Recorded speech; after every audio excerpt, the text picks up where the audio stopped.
Me said Dale. Daylight come and me one go home. What up, motherfuckers? Motherfuckers? How's everybody doing?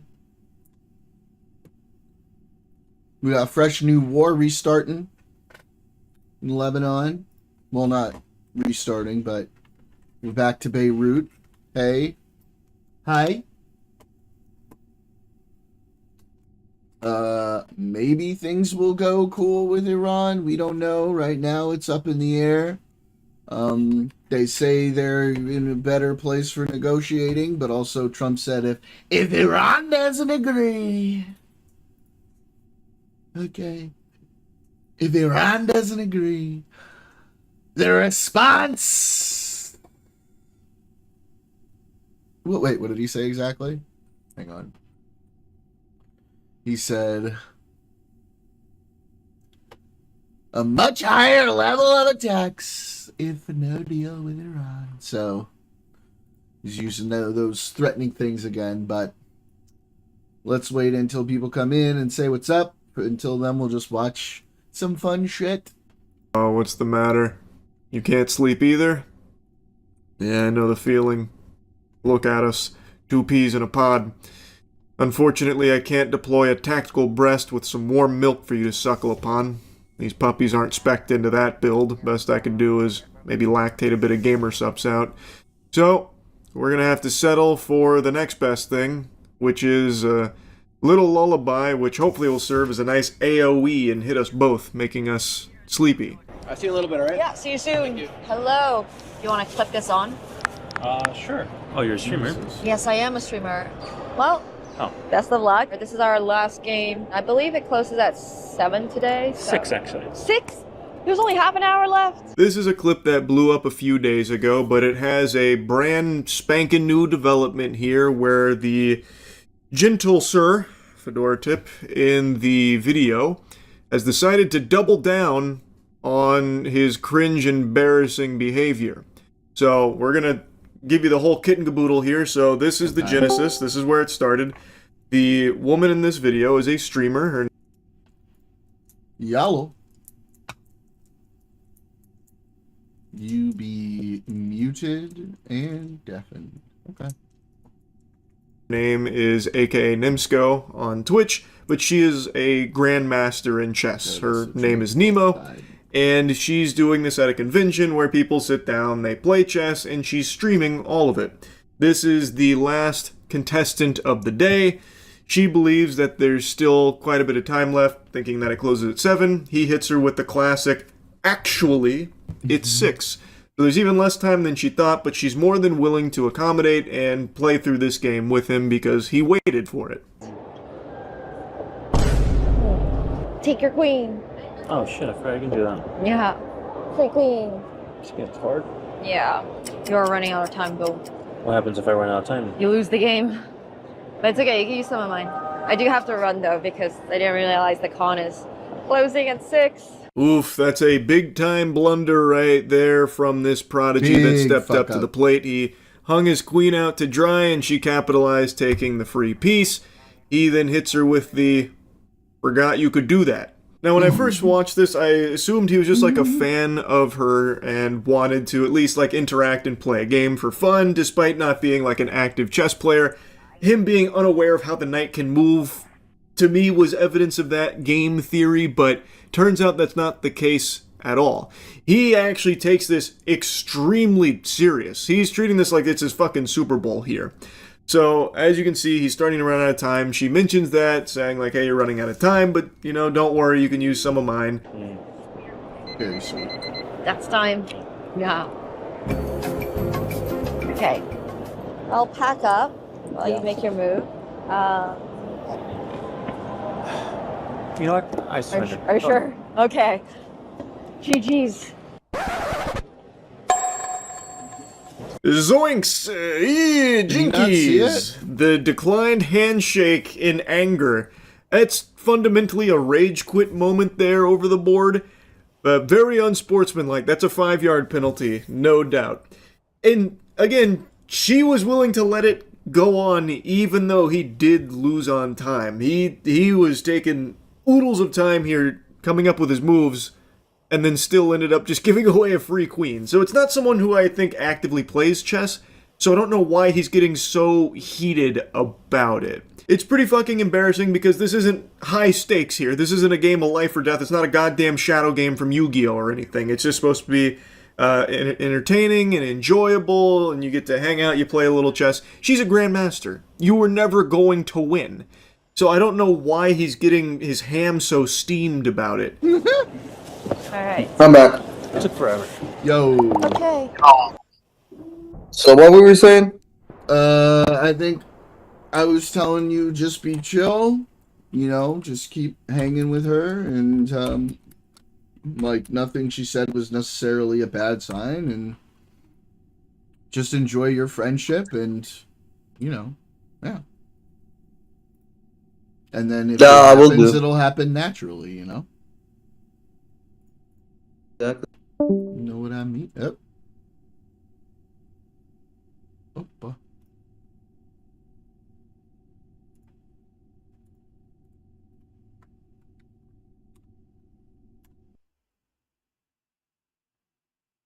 No, this is a new one. Barcode. It's a new one. Make sure you come back tonight. Aurora's at work right now, but I got the thing, apparently. I haven't opened it yet. I want to open it while we're all on the stream later. Yeah.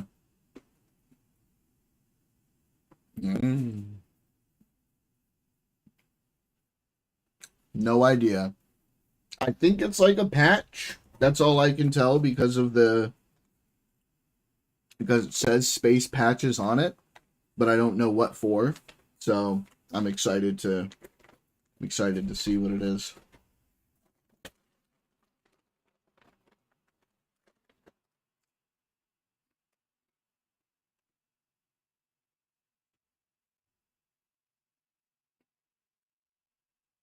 Oh shit, he took the mic. Oh, hello. You took the microphone. It's alright, he forgot about that. So, he wanted it, yeah? I feel like you really wasted my time.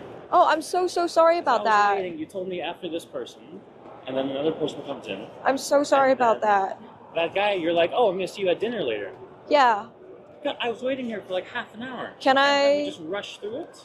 Well, you're welcome to play out the rest of that game if you want to. I gave you that option. And then here comes the wambulance. So he starts really whining about how she wasted his time. Oh boy. Brother, you're not entitled to her time in the first place, by the way. Oh, this boy. is just a little fun setup at the convention. It's not that deep. But anyway, he then accuses her of rushing through the game, even though he lost on time. And she made a very generous offer to still play it out just using her time in order to finish that game because he waited a while, I guess. Which, again, if you were unsatisfied with the wait, fucking leave. You're not held hostage there. He doesn't have the fucking cuffs on him, forced to play. No. Like, what? Just go. Just leave. Why? What? It really feels like he wasn't there for chess in the first place. It seems like he was there to try and, like, have this be some kind of pseudo date or something. So when someone else was in front of him or someone else that she knew like stepped in to play a quick game, it like deeply offended him in that capacity. And again, I don't think he was actually there for the chess itself because he's like, oh, I didn't know you could do that. Wasn't very good. What, move the knight backwards? Like, what the fuck what? So, the whole thing just smells very fucking fishy, and it's really weird. And his behavior just continues to deteriorate about it.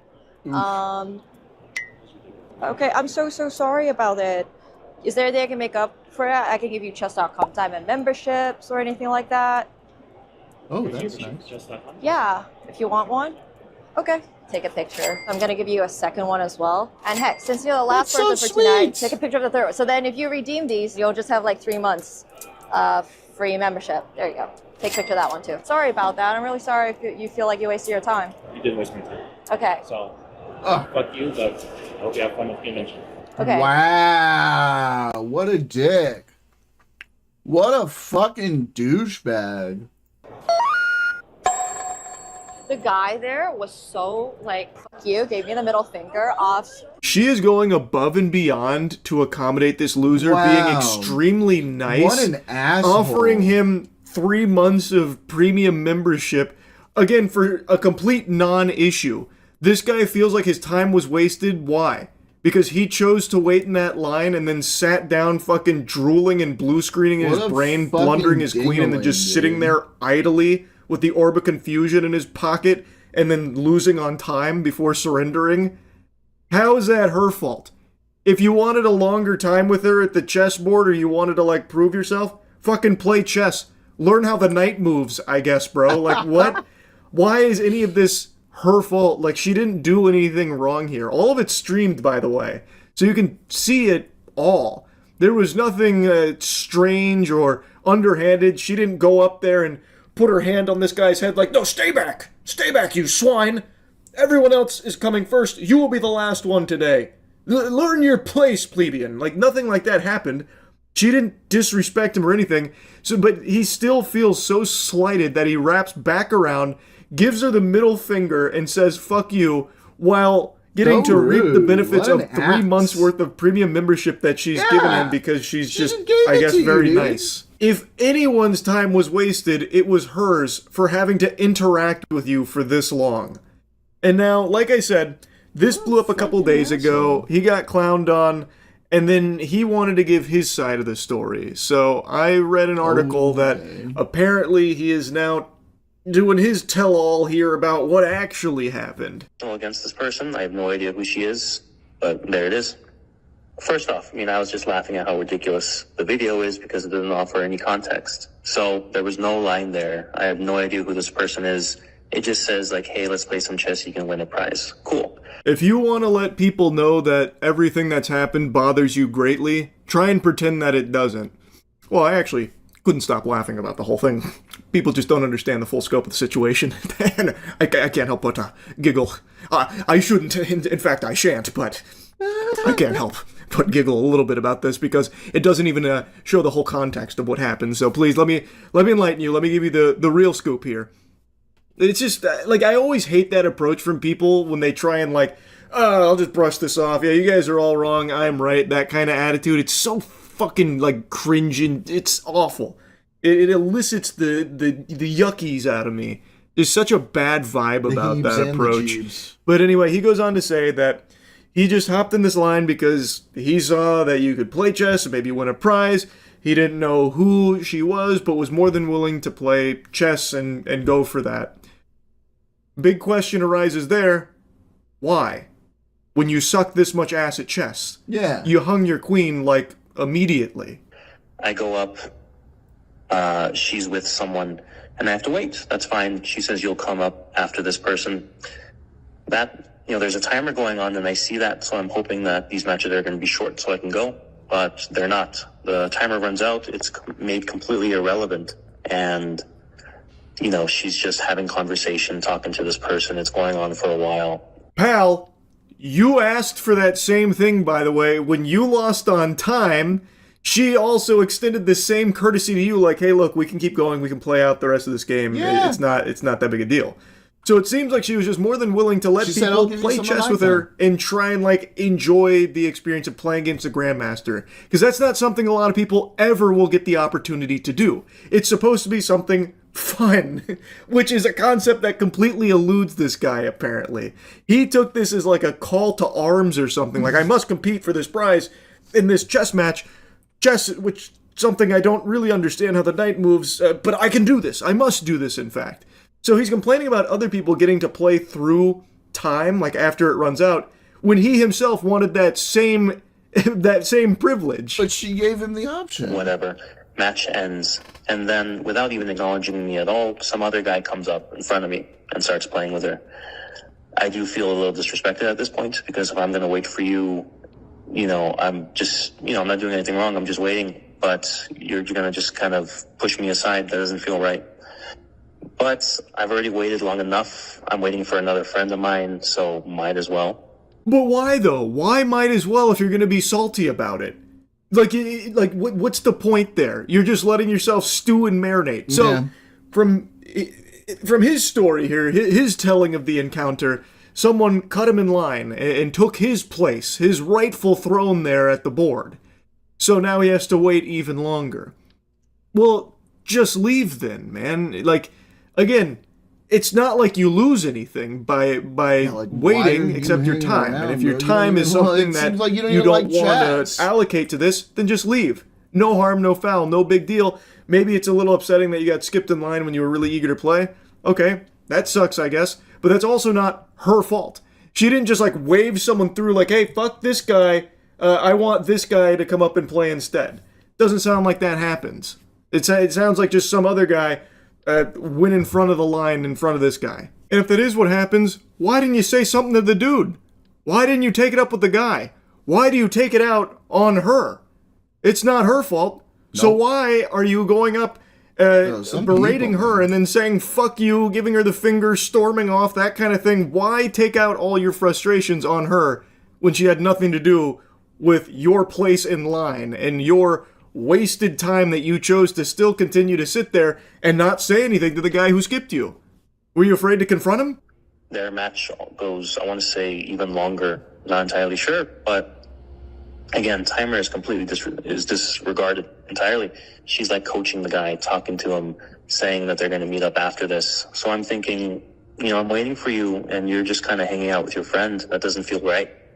It feels like my time's not being appreciated. What do you mean your time wasn't being appreciated? Brother, the only one not appreciating your time was yourself.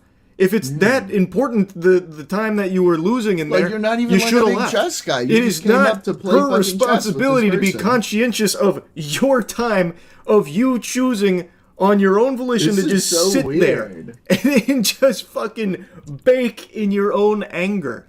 She had a little event. You sit down and play chess. She had people coming in. She was playing chess. You were one of those people. How was she supposed to know that there was some turmoil going on over there with your place in line? And when she did have the unfortunate encounter with you, she was extremely polite and sensitive to your sensitivities around your time. Never be a female. She I know, let you dude. play. It sucks. Like, you like old day chess. There was a lot of respect for women in chess in the olden days. And now it's like there's so many fucking freakazoids, dude. What the fuck? Like, why? Why do we have to act this way? Why?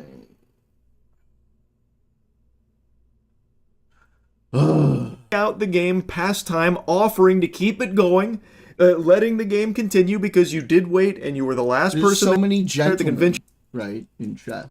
It was a gentleman's game. No longer. So she was more than willing to be accommodating, and when you wrapped back around fuming, taking out your frustrations on her and getting upset, she was extremely apologetic that you felt the way you did, and then even went way out of her way offering you 3 months of premium membership, which you should not have gotten under any circumstances, by the way. That was very undeserved. All just because you fucking ordered some French fries here about your wasted time that you wasted yourself. She did nothing wrong, and he is still doubling down on this as though people just didn't understand the full story. Brother, the thing was live streamed. Everyone knows everything that happened because it was all on stream. You can't even fall back on that like missing context excuse. So, match finally ends. I come up. I'm a bit frustrated, but I'm trying to keep it together. We're playing, and time runs out.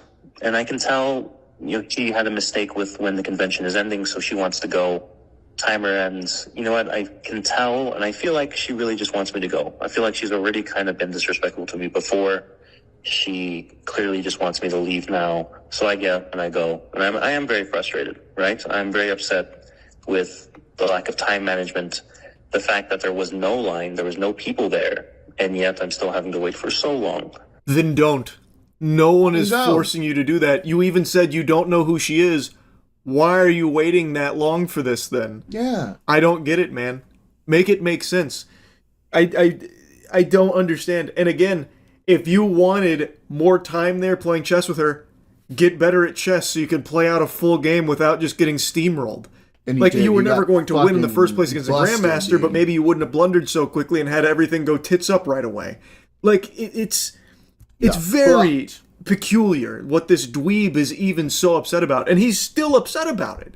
He's still frustrated. He is defending his behavior, where, again, I don't think there's any justifications for it. He's just a jerk. Like, he's just mean. He was just very upset at her for nothing. And yeah, I was very upset and I left. I wanted to come back because it just didn't feel right. It really just didn't feel like I was treated properly. So I wanted to make my case. I was like, hey, you wasted my time. I wanted to be upfront about that and say, like, I don't appreciate it. No, you wasted my time. And I was angry. And she tried to respond in a very nice manner, and I acknowledge that. But that doesn't change the fact that I was wronged and I was disrespected. No, you were not. You were not wronged. You were not disrespected. She was so nice much to more you. than any other human being on the planet would She have was in this so situation, nice to with you, treating you dude. with respect. You acted like a and being little very apologetic baby over a back complete bitch. non-issue, just an issue you've made up in your own noodle. This is absurd, man. What a crazy response to have to this. Like, it's shocking to me that there's no self-awareness. There's no realization that he was in the wrong.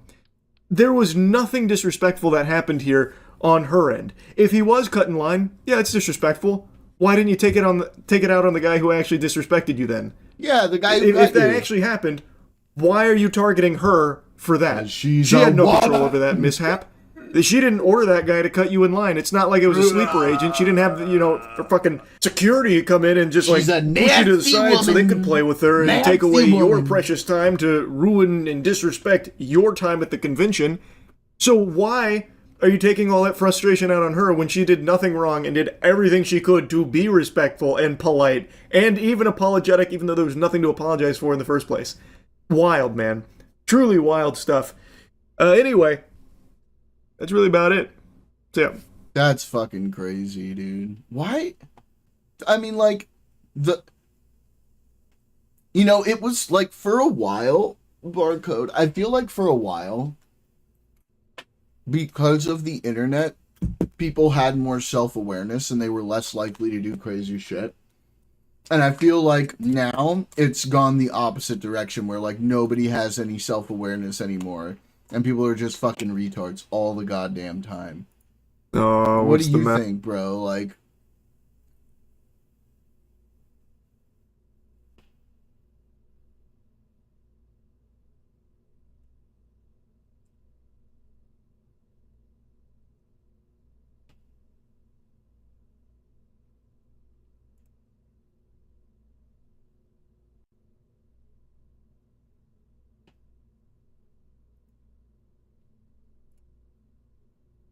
I'm not sure. I guess to do with parasocial relationships being easier now. Yeah, that kind of makes sense. But, like, he didn't even know who she was either, is, like, the weird thing. It's like, he didn't know who she was. He just seemed really entitled. Just an entitled fucking person. No, he didn't know who she was. Apparently, he wasn't even, like, a big chess guy. Like, bro's just out here acting like a fucking toddler, throwing a little tantrum.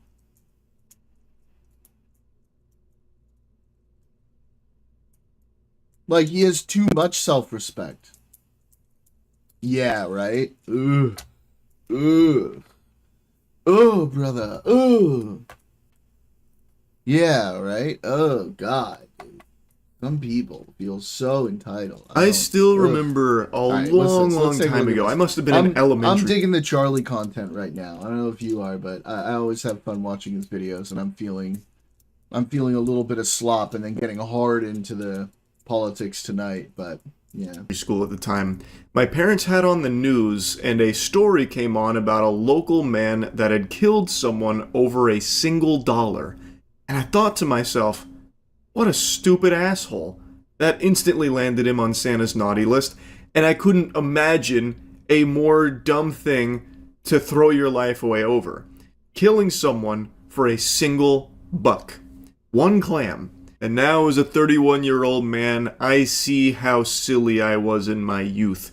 It's so cringe how naive I was back then. Makes me want to spit.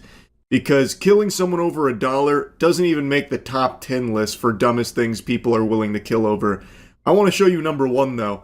The dumbest thing people are actively fighting and shooting each other over: Pokemon cards.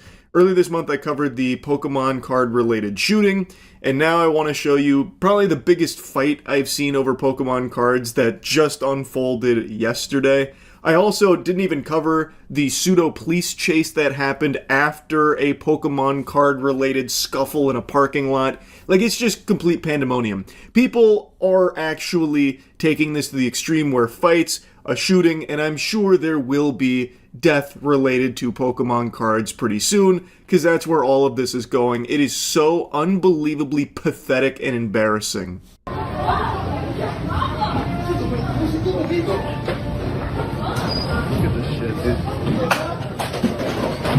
Look at this shit.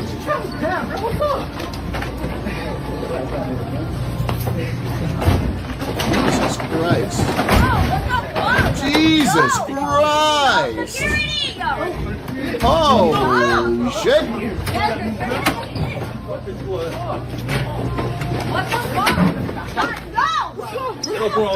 Oh, what the fuck? Yeah.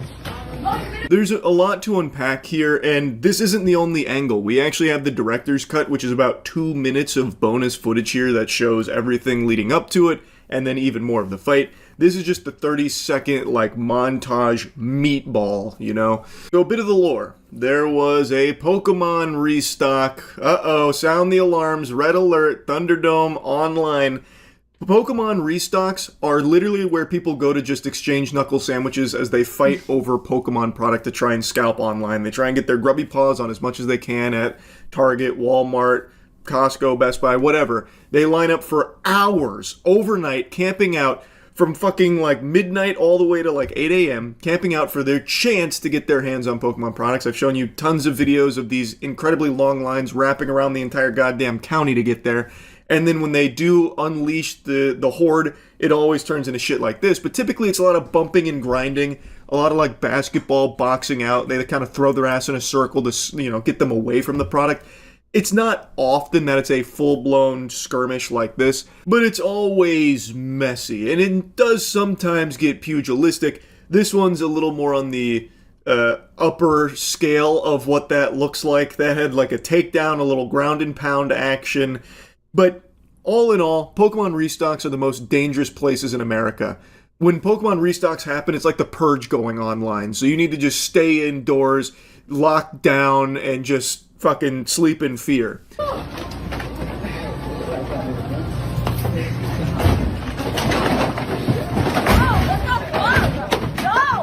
Now, when we pan around after seeing the initial charge at the shelves here, we already see the protagonist on the floor kind of sprawled out. I think the guy in the tank top was the one that started it by shoving that guy to the ground in order to better secure his spot at the shelves so he could gluttonously get as much as he can.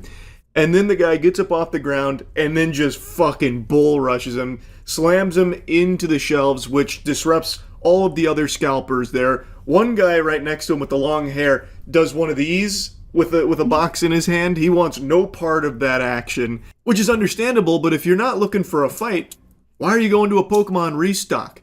This is a fight club. You should expect it. You can literally see the stink fumes coming off of these losers too, by the way. These smelly assholes are the ones that are ruining this hobby. Also, don't be like them. Don't be a smelly asshole. Fix your hygiene. Use Cheeky soap. Best soap in the universe. Our queso bar is out now. Go to usecheeky.com. Best soap ever. You're going to be feeling amazing after your shower. You're going to be smelling great. No security! Stop! What the fuck? Oh, what the fuck? Yeah. And here's my favorite part. The cameraman sees an opportunity and he slyly takes the product that's now on the floor. He's like, guys, what the fuck? Oh, this is so gross. This barbarism. What are we doing over Pokemon cards? It's tearing us apart. And then he scurries away with that Pokemon box that they dropped in the fight. Every person there is a scalper. It's so fucking cringe, and they're so unapologetic and shameless about it. So yeah, there's two dudes fighting over it, but everyone there's a fucking loser too, including the camera guy. Though, I will say, I'd rather it in his hands than the guys that are fighting about it, I suppose. I mean, it's not like my heart breaks for them that they just got their Pokemon box taken out from under their nose.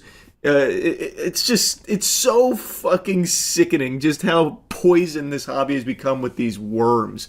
These vile, putrid worms. Now, let's turn our attention to the director's cut so we can get even more context and even more lore. We saw kind of the climax there of the finale where the dude got the Pokemon product beat out of him like it's Sonic's rings when you take damage in the game. And then we got the POV, like the Cloverfield footage showing the fight. I'm recording.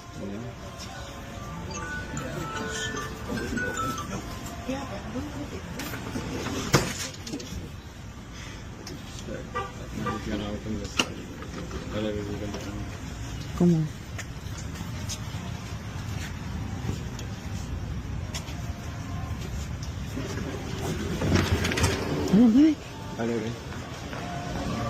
Those doors are not strong enough to hold back these zombies. They're driven by one thing and one thing only. $2 profit from scalping Pokemon products. Lord have mercy on us all.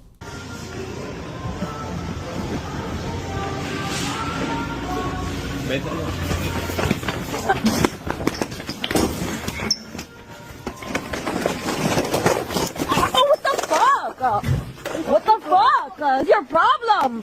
Holy shit. And there it is, the all-out sprint once they've infiltrated the facility. The camera woman gets shoved in the back, she gets pushed, and then turns around saying, what the fuck, who did that? And then we see the guy in the tank top's already got the other guy, like, wrapped around and tried to, like, to carry him away from the shelves. What the fuck? These people are What the fucking fuck? nuts.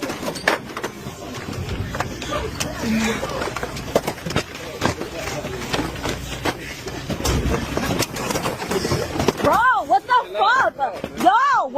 Yo, security! You can see our previous cameraman in this God. angle here. You can see him filming in the background. So he's kind of on the outskirts here. He didn't actually want to get in on the tussle. So he didn't, dogpile on the product shelf. He's instead just filming everything in the back, at least until that Pokemon box lands in his lap. But anyway, the camera woman is right here in the thick of it. She gets a big handful of boxes herself. We saw her in the other angle as well. She's calling for security. Security is nowhere to be seen right now. And truthfully, Walmart security is not equipped to handle a situation like this. You need some heavy-duty armed guards here. You need fucking Judge Dredd out there in order to effectively enforce order during Pokemon Restock Day. The pandemonium is just too chaotic. Stop! Yeah, you're gonna get hit. Whoa. What the fuck? What the fuck is wrong chill with the these fuck people? out. Holy shit. Yo, you're gonna get fucking banned. The fuck you here cutting the line for what? There's enough for everybody. What a smooth move from that camera guy right there. You saw him pick up the Pokemon box, and then he kind of hides it with his chest back towards the guy, and then wraps around the register to try and de-aggro, hoping that he's completely forgotten what he was there for. Because now that he's been in a fight, adrenaline's pumping, he's not thinking straight, so it looks like he totally forgot that this was about Pokemon cards in the first place, because he forgot that he even had a box. So now the camera guy gets that box and he walks away fucking empty-handed. And the camera woman here is trying to say, like, why are you cutting in line? There's enough for everyone. This shit is I like how cutting in line is completely unacceptable. the thing, that's out of control. Not the fight or anything, not actual Pokemon throwing, cards. Haymakers and slamming each other on the ground. That's civilized. That's normal to be expected in a Pokemon restock. But cutting in line, that's too far. Don't you know there's enough product for everyone? Which obviously isn't the case. Every person there has like an entire armful like genuinely like 30 boxes each, including the woman here. She's got like 5 in her own paws. Like, there's definitely not enough for everyone. There's not enough for anyone who actually engages in the hobby, by the way. Families, kids, they do not get a chance at this because of people like this. Fucking be here for the fucking whole night. You wanna be there? Motherfuckers been backdoor. Yeah, backdoor. Who the fuck is backdooring? Shut the fuck up. Yeah, who's missing? Bro, fucking push me and everything.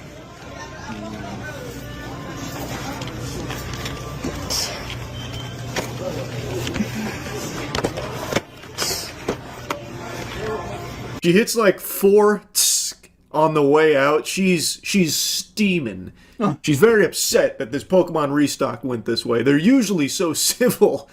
They're always so good-mannered when it comes to scalping. I can't believe this. I am also peeved, if I'm being honest, to see this kind of behavior come out of nowhere.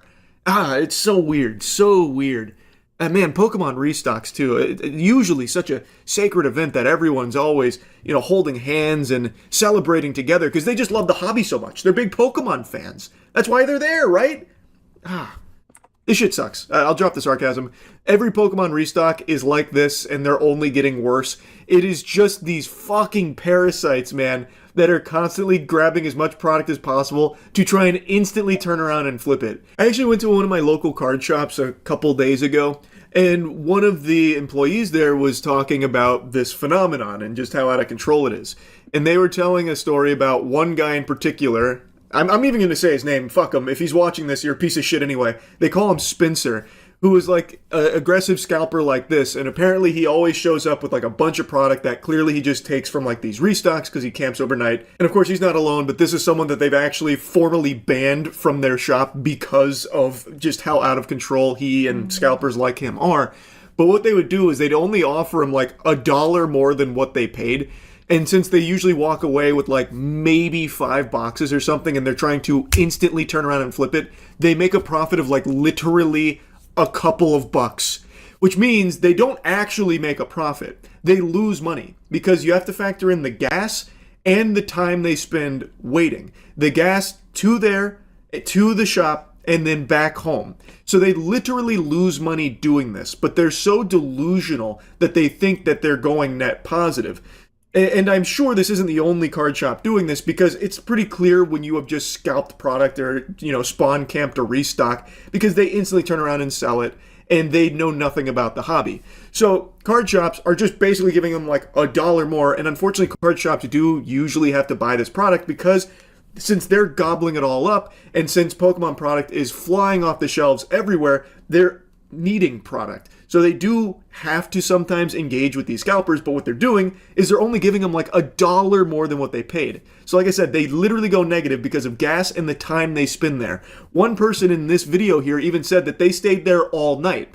That is all night they have wasted there, plus gas, and then they're going to turn around and sell it at a local card shop for literally $1 more than they paid. And I'm sure it's not always $1, maybe it's a couple of bucks. Point is, the card shops, they lowball the shit out of these scalpers because they know. And the scalpers are always desperate to immediately get rid of the product because they don't want to squat on it. They don't want to sit on it for a long time because they don't know what the market's going to do. So they're instantly trying to sell it all as quickly as they can. So they usually take these really small amounts over what they paid. You lose money on it, and yet they still just go ferocious over it. It's so stupid. And it just ruins the hobby for the people that actually want to engage in it. And the people that it was made for, children. They don't get the cards anymore because of this trash. It's super out of control. I wanted to tell that little story, though, at the card shop because... Remember how this shit was for kids? That's what it was supposed to be about. Now it's just adults fucking killing each other in stores over it. Because a lot of people seem to think that they do actually make decent profit. They don't. There are some scalpers, though, that you probably see online that use bots to literally bot hundreds of products.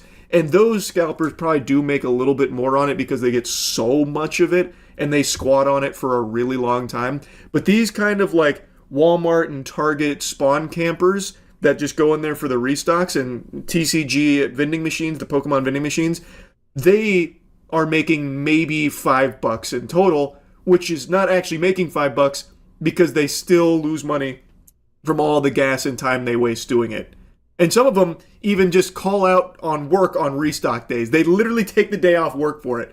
So then they're even deeper in the hole. Bro. It's just so fucking pathetic and cringe. Anyway, this was probably the most over-the-top fight I've seen so far, a Pokemon restock, and I'm sure there's going to be plenty more.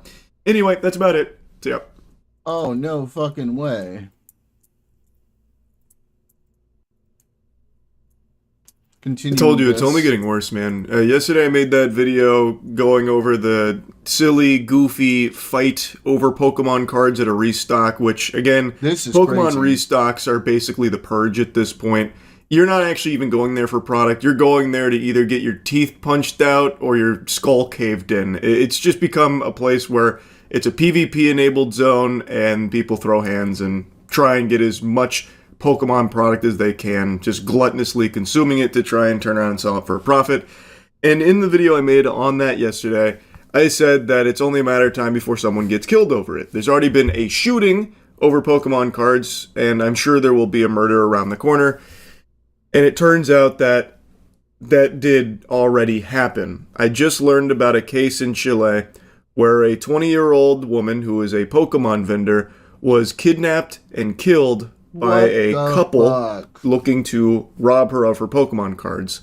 So they kidnapped her and murdered her in her apartment and stole her Pokemon cards. Now, there's no English outlets reporting on this case as of right now, so all of the information I'm getting comes from Chilean sources directly, which I have to translate. And on YouTube, they only have auto-dubbing available, which I find to be pretty unreliable. I don't think it's entirely accurate, but I've checked some people in Chile that are relaying the information as well that corroborate a lot of what the auto-dubbing is saying. So the story is true based on all the information here. Just certain elements of it might be a bit incorrect, like the value of the Pokemon cards they stole. It's reported that this couple robbed and murdered this woman for 3,000 pesos worth of Pokemon cards, which is not expensive. That's not a huge value there. They didn't get the fucking one piece or anything. They basically got like 2 hamburgers worth of Pokemon cards. So like I feel like maybe that number is incorrectly translated, or maybe they truly did do all of this over that little amount. Like the Pokemon card hysteria is completely out of control. So it's possible it really was over just that little amount, but no matter how expensive the Pokemon cards were, it doesn't justify murdering someone for them. That is a vile, evil action. And they have been taken into custody. They have been arrested. They are being charged with robbery and robbery with homicide. So fingers crossed they get maximum punishment here. Another important part of this investigation is precisely to reveal the amount of Pokemon cards that were ultimately stolen from the victim. We are talking about Camila Dominic and Olortig Quispe, as Florencia was telling you, a young woman who is only 20 years old, and this incident is being investigated as a robbery with homicide. Unfortunately, and this is what the family is asking for, the body of this 20-year-old woman has not yet been found, but all the evidence that the prosecution has at this time leads them to a single answer, that a homicide occurred inside the apartment of one of the defendants. Her name was Dominic Camila Olortigue Quispe, and she was reported missing for quite some time. Investigators believe that she was murdered in one of their apartments, this Chilean couple. They, based on some of the other reports that I read, as well as what I was watching from broadcasts, they found surveillance footage that shows them taking her into an apartment, and she never leaves. Unfortunately, in addition, the 2 defendants, 2 people, a man and a woman under 30 years old, are also being held in preventative detention. Now, what happened? This young woman was selling Pokemon cards in a community of young people who exchanged these cards. She was moving around trade show card, where she had an approximate value of cards worth around 3,000 pesos. This would be the method of procedure. What? Why? The reason why the defendant would... So they kidnapped and killed her to steal 3,000 pesos worth of Pokemon cards, What the fuck?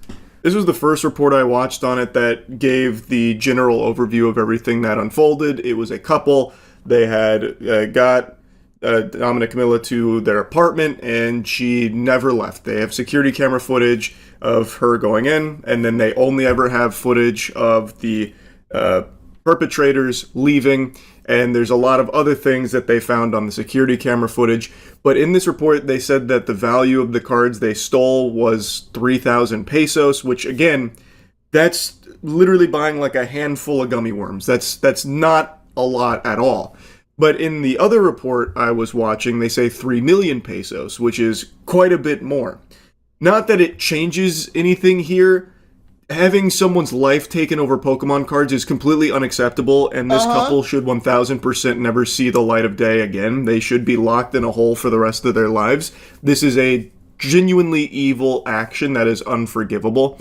But I just wanted to show that since there aren't any English sources that are reporting on this as of this moment, I have to rely on translations, and they're not entirely accurate. So the story does get a little muddy. So if there's any things that I'm messing up, I apologize. But this is a very serious story, and one that I just can't help but yap about, man. The state of the Pokemon hobby couldn't be worse. Robbery, because the victim's belongings were allegedly stolen. A cart that she usually used to move her folders which contain these Pokemon cards that are valued at close to 3 million pesos. And finally, that is what also leads the prosecution to part of the evidence used by the prosecution to indicate that a robbery occurred here, and that they later attempted to, or ultimately killed, this 20-year-old woman. We must review the words of the prosecution that refer to this case.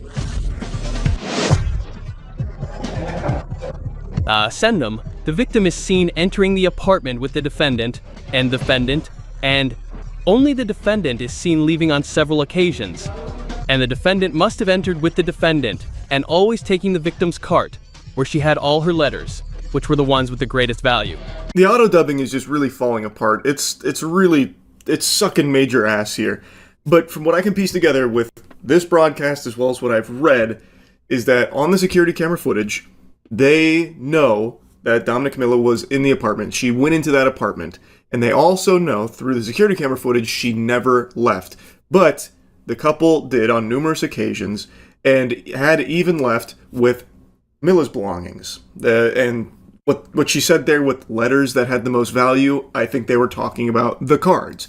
They left with her Pokemon cards, the greatest value Pokemon cards, and they have evidence of that through this footage. And there are also videos where the defendant is seen entering the supermarket to buy these garbage bags and packing tape. According to the prosecution, these security cameras are key to the investigation, and they are continuing the investigation based on these records, which show the defendant's constant comings and goings from an apartment on Monjita Street in the Santiago commune, where the victim was allegedly taken, and from which apartment the victim never left.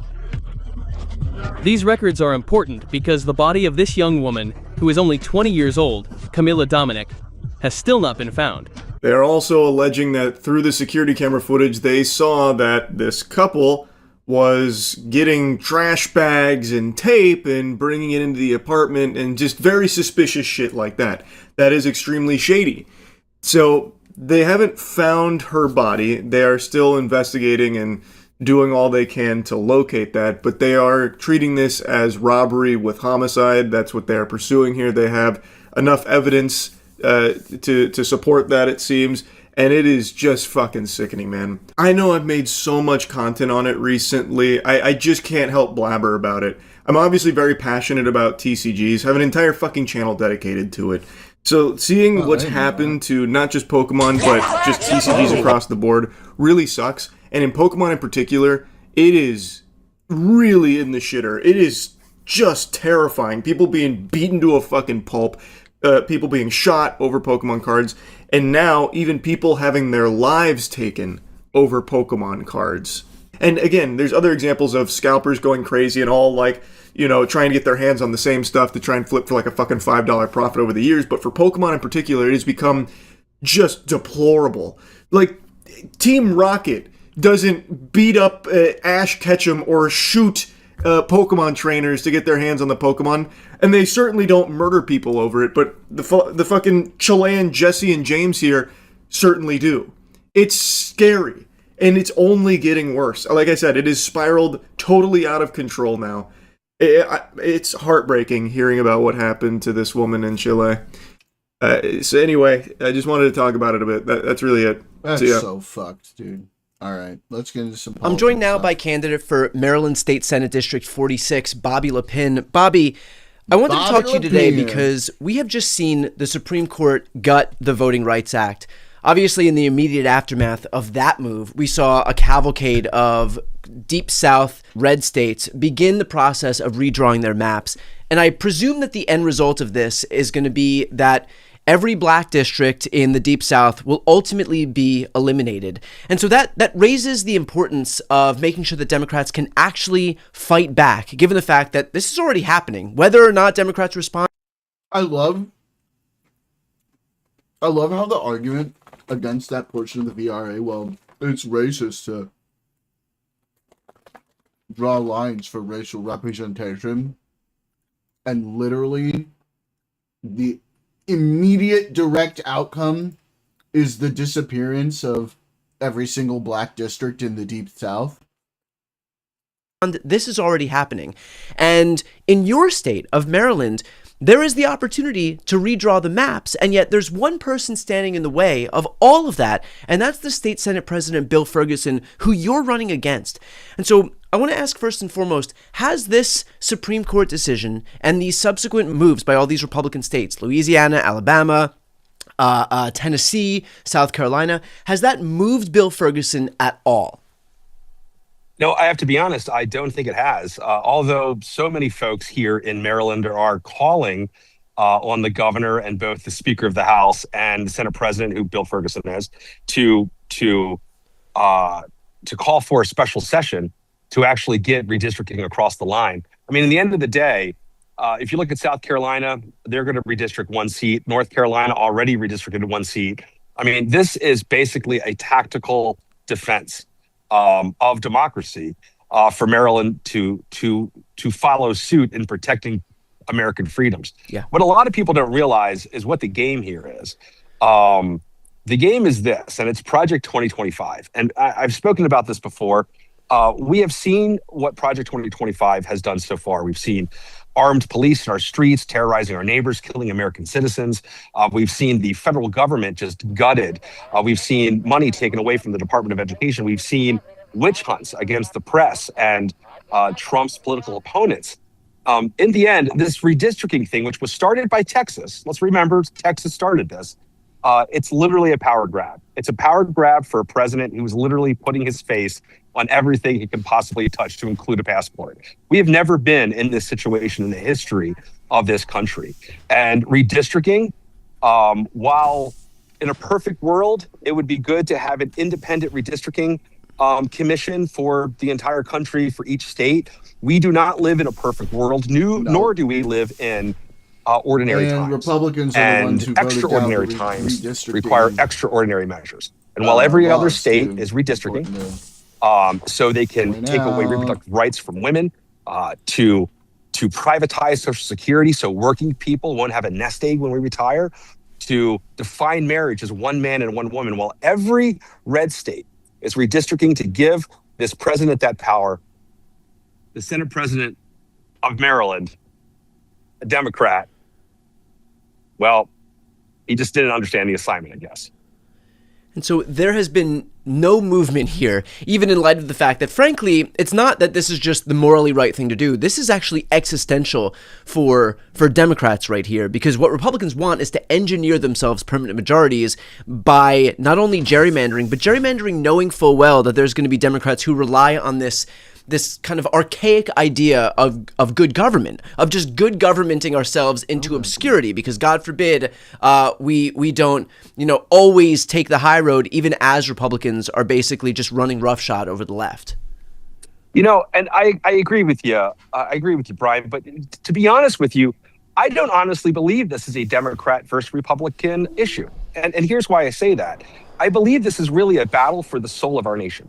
It really is a battle for the freedoms and the liberties that for decades and decades, civil rights organizations, women's rights organizations, LGBTQ organizations have fought for.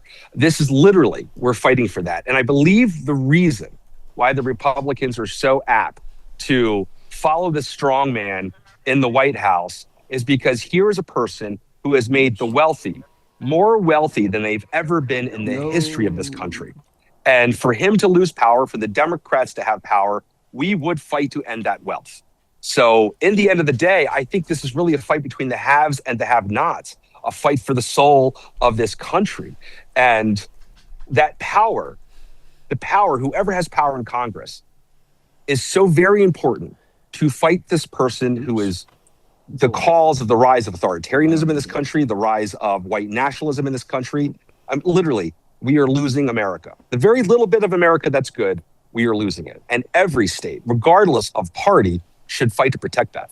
Mm-hmm. Bobby, we have been talking a lot about not just fighters versus those who decide to run, not just kind of like the old guard versus the new, but the establishment versus like these grassroots populist upstarts. And that's exactly what this campaign is. And so I'm curious, as you run against, this is not just any state senate, state senator. This is the president of the state senate. I'm sure if ever there was a machine behind somebody, it's probably behind Bill Ferguson.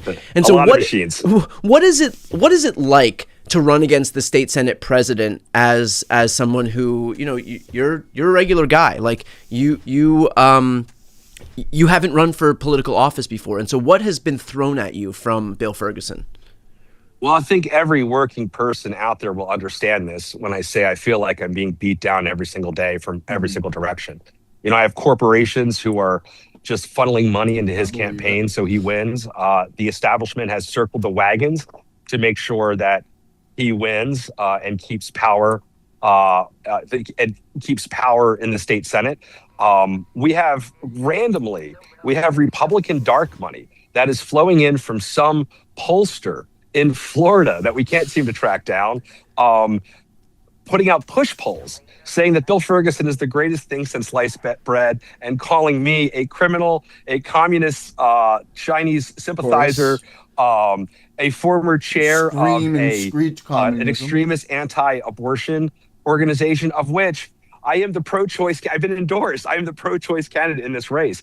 It just feels like every single day, the powers that be are trying to beat us down in this campaign. But what's amazing about people power is that the people can see through that. When people have taken this, this survey, whether on the phone or it was via text, they've come up to us, they've emailed us, they see me on the street because I'm always out here. Obviously, I'm out here right now today, and said, man, you won't believe the survey I just got from Bill Ferguson and what it really did. It made me angry. Yeah, this is what people are tired of in America. I'm signed up for like all of these right-wing newsletters and emails and all that stuff because I like to see what they're sending out to people. And when I tell you they are fucking shameless, bro, they are fucking shameless. It is some of the lowest brow, lowest hanging fucking fruit. Like, you have to be retarded to fall for this stuff. And that's the thing, is like they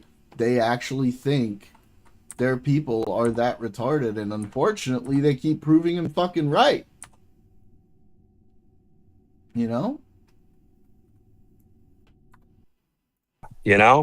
We're tired of politicians saying one thing and doing another. We're tired of politicians that go into office simply to serve the rich. Bill Ferguson, right now in Maryland, we are facing rising utility costs, which is probably most of America. Already because of Donald Trump, we're facing rising fuel costs and rising grocery costs. And for years and years and years, all these costs have risen. Bill Ferguson was taking tens of thousands of dollars. Sure. What time is it at?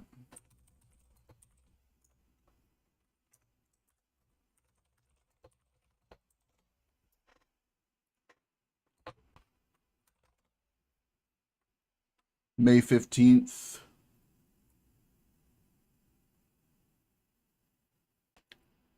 10:30 p.m. UTC, 3:30 to 5:43 PDT. So I could just run my early stream. I could run my early stream late. Yeah.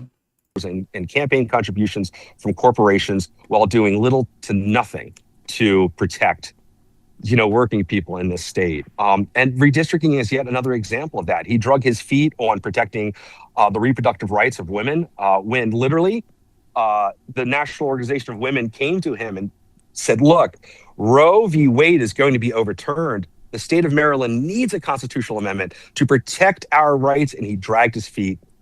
Roe v. Wade was overturned, and the women in the state went almost an entire year without protections. He drug his feet on protecting our neighbors from ICE and from the terrorizing of our streets. For 5 years, more than 130 civil rights organizations have been asking him to pass the Community Trust Act, which would cut any relationship or cooperation between Maryland law enforcement and ICE. And he drug his feet until this year when he has a challenger. And redistricting is yet another thing where he drug his feet. And now, when for months I've been begging him to do it, for months people have been begging him to do it, for months we've warned him, Bill Ferguson, if you do not redistrict, voting rights could be crippled by the Supreme Court and people will be left defenseless. And it happened. And here we are. I just got out of a press conference earlier this morning where I was calling again for a special session so we can not just protect the people of Maryland, but protect every American in this country. We are a United States of America. And in a perfect world, like I said, we would have independent redistricting commissions. In a perfect world, we wouldn't have to be fighting ICE in our streets. In a perfect world, we wouldn't have military occupying American cities. I mean, heck, in a perfect world, the Orioles would go to the World Series. But we do not live in a perfect world. We live in a reality where if we do not act, fundamental civil liberties could just be erased in this country. And that's not what I fought for as a soldier. That's not what I fought for as an activist. That's not why I'm running this race, to protect those freedoms and to protect my neighbors. And I have no clue what the hell Bill Ferguson is doing, because he's definitely not doing that. Bobby, Bill Ferguson aside, what is your priority? Like, what do you want to see different that isn't happening right now that would be your priority if you were to win this race? Man, it's just like every other American out there, get the corporate money out of politics. Can we please just for once have elected officials that just answer to the people and not answer to the corporations? Have elected people that actually make choices that support small businesses, that support families, that support those who are struggling. Like, there is a dream in America, right? This American dream where everyone can own a home and they can work hard and they can, raise a family and be safe in their possessions and their person. The dream is gone. I mean, I'm sure everyone watching this feels that way too. We might look back in the past, or when we talk to our parents or grandparents about what America was. Look, we have never been perfect, but this dream that we all share of the greatness America can be, when we start treating people with equality, when we start treating workers with dignity, when we start taxing the rich properly, so we can fix our potholes, fix our schools, lower our bills, lower, fuel prices. As a veteran, looking at just the war in Iran right now, it's yet another example where poor kids are being sent off to a foreign country to kill other poor kids. We have poor kids in our own country, in my city of Baltimore, that we need to take care of. And that's what I think I truly want. That's what I'm fighting for. I'm fighting for a legislature, the politicians, to actually be responsive to the people, not to the corporations or to the special interests or all those who for too long have held a boot on the neck of working people. Banning Glocks? What state? To bring up a quote, I am just sick and tired of being sick and tired. And I think that most Americans feel the same way. We obviously are seeing a lot of races come to the forefront. Everyone's got limited resources. Everybody's asking for money. Talk about what a dollar gets you in the state Senate District 46. That's different from these larger national races, these gubernatorial races, whatever it may be. That's crazy. Well, I mean, if redistricting is any sign, although all politics is local. I don't know if they understand this, but there is some logic to that. Handguns do happen to be the most likely gun to kill somebody, but You know, the person that has the most impact on your life is your city council person or your state senator or state delegate. I mean, I'm up against a guy that has No, almost it's $2 not million Vladimir. This is a in his Maryland bank guy. account, unlimited amount of money. He could spend up to $1,000 per vote to beat me, the working person, to quiet our voice. I could maybe spend $3 a vote, you know, with yard signs and mailers and so on and so forth. When I started this race, I promised I would never take corporate money because I believe in that. I believe it's almost impossible to overturn Citizens United. So we just need to have people that, you know, stand up and say, well, I'm not going to take corporate money. I'm only going to answer to the people. And that puts me at a deficit, not just at a deficit against, you know, fighting the machine, but at a deficit of how I can raise money. Most of my campaign contributions, the over 4,000 individual contributions that we've had, have come from working people across Baltimore, across Maryland, across this country. Our average donation size, I believe, is $26.80. My opponent's average donation size is more than $1,300. We're proving something here. This isn't just a race between Bobby Le Pen and Bill Ferguson. That is. This is the same type of race that Zoran ran in New York. This is the same type of race that Graham is running in Maine. This is the people standing up saying, we demand our voice to be heard, and we're not going to take it anymore. I fear if I lose this race, obviously redistricting won't happen in Maryland. There'll be more of the same. And working people are kind of used to more of the same. We're used to being on the losing end of the battle. We're used to the powerful always trying to squeeze us as hard as they can.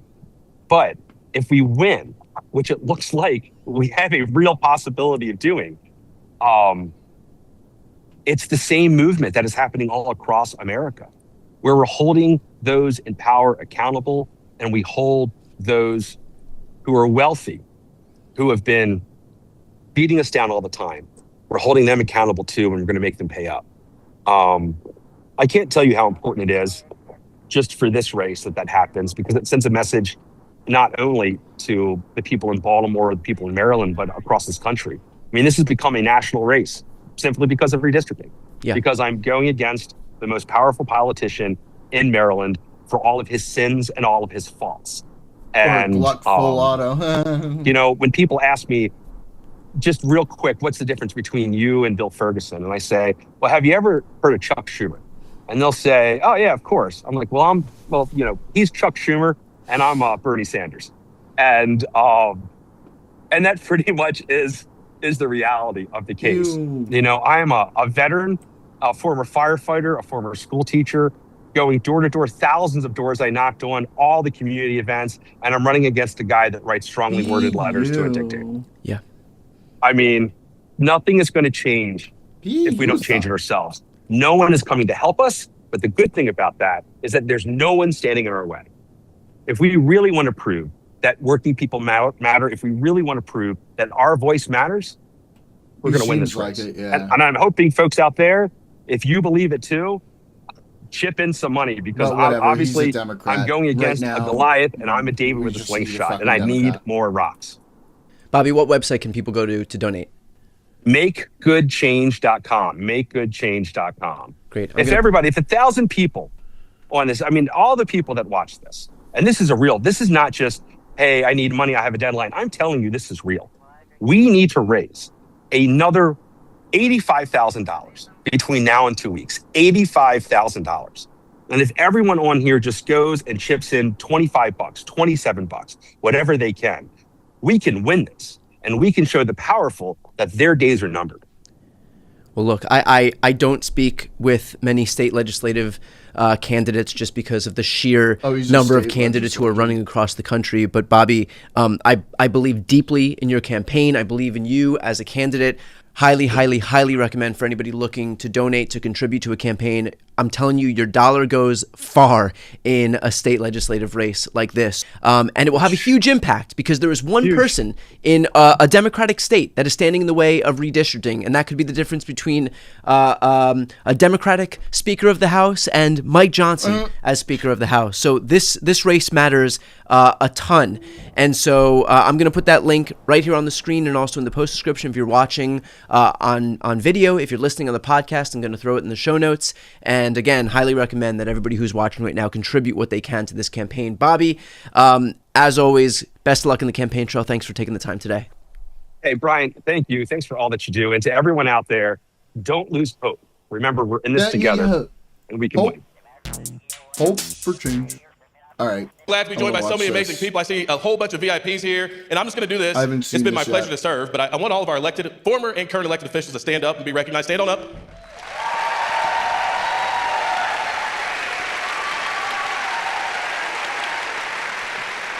I am so proud to have served with so many of them. I see our candidate for governor, Cindy Munson, sitting in the front row.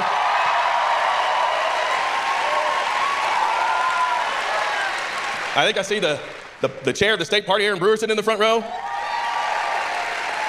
I got my state representative, Michelle McCain, in the front row. Melody Blancett in the front row. The leader-elect of the House Democratic Caucus, Melissa Provenzano, in the front row. I see the vice chair and state representative, Ron Stewart, in the front row. I actually be here we have taken accountability for our unhoused neighbors, and as a community, we house 24%.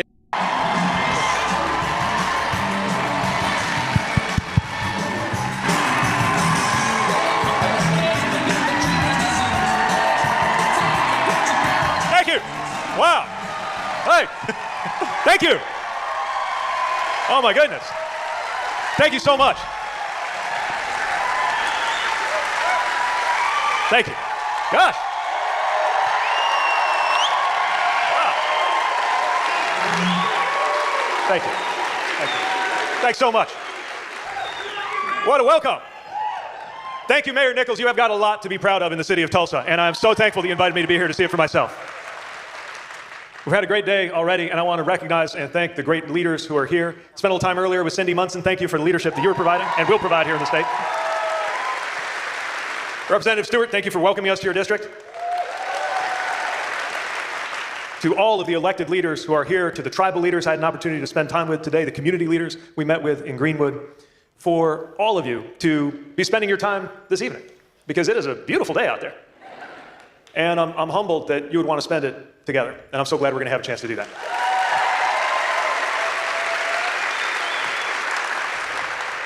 This is a little different from how it is at home. At our house, it's actually snowing right now. Of course, I've been out this way before. The first time I came out this way was to visit my godmother, who was living in a town called Drumright. I came here as a little kid. First time I saw an oil well, I said, what is that machine pecking at the ground every few seconds? Had my first taste of proper Oklahoma barbecue, a place called Brad's in Stillwater on our way to Drumright. Yeah, And my great-grandfather was born on what was then Choctaw Reservation. Lived to be old enough that I met him. One of my first memories is of me catching a fish, which my mother later explained to me was actually him teasing a fish to the dock and putting a fishing pole in my hand so that I thought I was catching a fish all by my little self. My one other connection to Oklahoma I was thinking about on the way over here is Reba McEntire. To be clear, I don't know her personally, and I'm nobody's idea of a country music buff or expert, but my mother-in-law is, and she has taken things in her own direction when she's looking after our twins as she does from time to time. I think he and probably clearly that will, musical influence but is rubbing off he's on them. So when doing I'm driving town the kids to halls school, because, like, in the morning he's one of they each get to pick a most song, effective and usually our son communicators votes on for the left, Pete the I Cat think. theme song, or the Spidey and His Amazing Friends theme song, or you see the pattern here. Our daughter, on the other hand, our 4-year-old daughter, I said, well, what song would you like to hear up and help you? She goes, I'm a Survivor by Reba McEntire. Every single time. And of course, the other thing I was excited to see when I came here is the progress on the millions of dollars of transportation funding that we directed to this area in order to make everyday life better. In Tulsa, Oklahoma, Daniel? I wish that was all we had to talk about tonight, but I know we got a lot of other things that we need to discuss. But I'm sharing a little bit about why I'm here. I'm really interested to know why you're here. Now, maybe you're here because you were a dyed-in-the-wool Democrat. Maybe you voted for me back when I was running for president. And maybe you share my belief that there is no such thing as a permanently red state. Oh, really? Oh, right. That's and you right. share They my had the belief big, that there ought to be more people like me coming to places like bombing. Oklahoma to talk to them.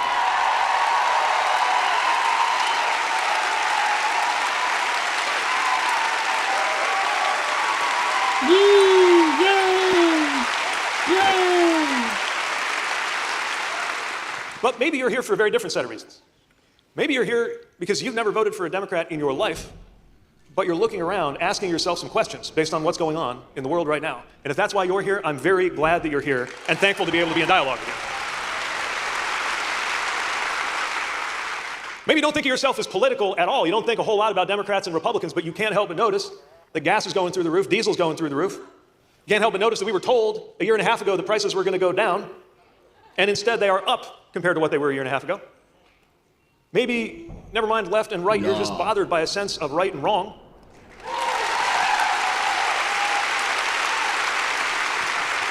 And you think to yourself that there's just something wrong, not because of politics, but just because this is a free country, or something wrong with masked federal agents going around the streets of American cities demanding to see people's papers.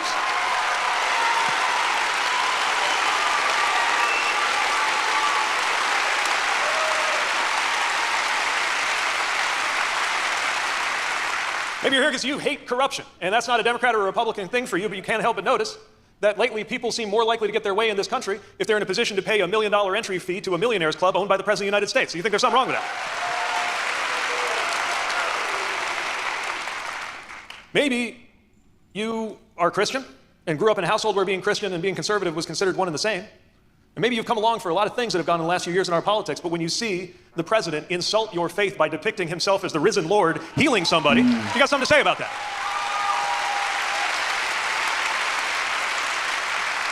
Especially since after insulting your faith by circulating that image, he turned around and insulted your intelligence by saying he thought that was a picture of him being a doctor. Yeah, that shit. Oh, by the way, God. He's not a doctor either. Maybe you voted for him because when he said he was going to keep us out of foreign wars, you believed him. Because I can't stop thinking about what it felt like when it was my turn to be going on one of those Great Tail C-17 aircraft with a one-way ticket into a war zone, praying that the people who sent me there knew what they were doing. And we owe our service members a lot better than what's going on in this Pentagon and in this White House.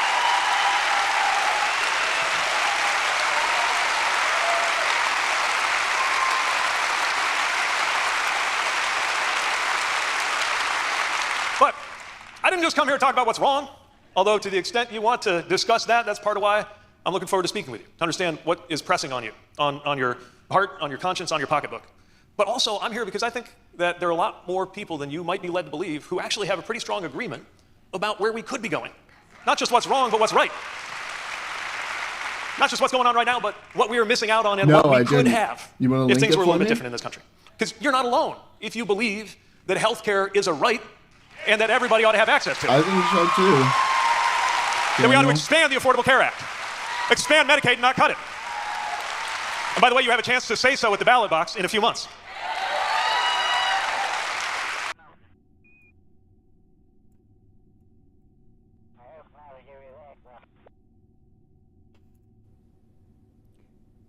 Invariably, the audience, and I know a lot of people are going to ask, how does the math for you? Given the price tag, $56 billion, given the market cap He's a guy. Of GameStop, which is a fraction of that. I know you have this $20 billion financing letter from TD, but sort of walk us through how you could get to that price and how it would work. It's on our website. It's half cash, half stock, but the details are on our website. Can you help? I've read them, but can you help our audience understand them? Yeah. Which part exactly? Well, I think we can start with the idea that the market cap of GameStop is, call it, $11 billion. You have $9 billion on your balance sheet. Arguably, if you're providing effectively all of your stock, and then the cash that gets you to 20, you have this letter from TD.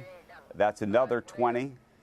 We're now at 40, but we're still off by, call it, 16.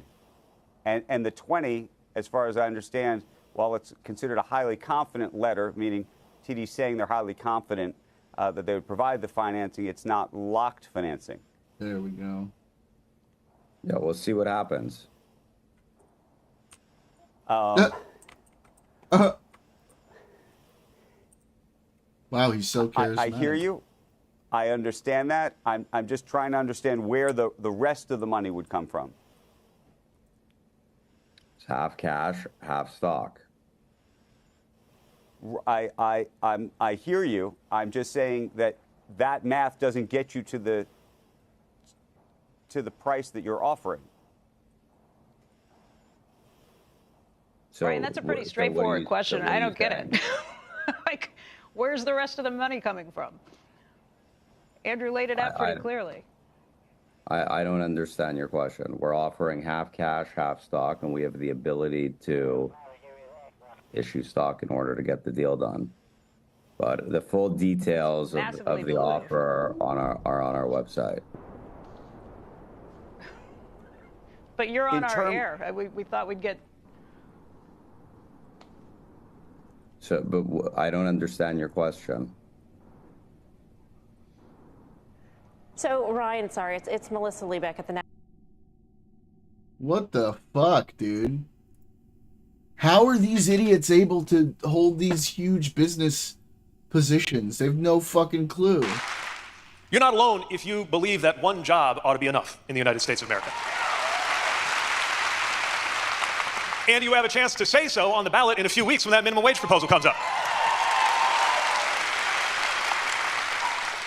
You're not alone if you believe that the richest country in the world ought to have the best funded public schools in the world.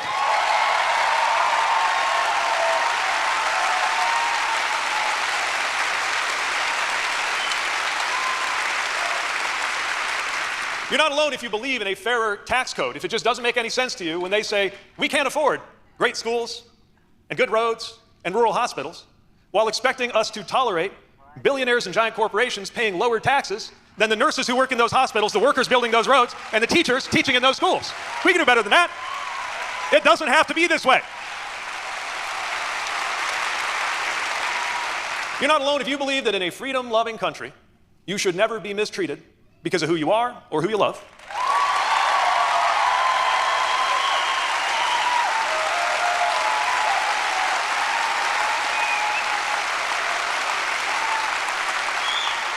And that a freedom-loving country trusts women to make their own healthcare decisions.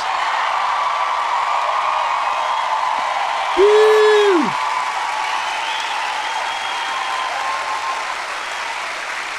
So don't let them make you feel like you're the only one who believes these things. You are part of a powerful American majority. And depending where you live and where you're from, you might feel like you're the only person on your block or the only person in your church or the only person in your family who feels this way. So just take a look around you too, because there's obviously a lot of people who feel the same way. But no two people in this room agree with me or with each other on everything.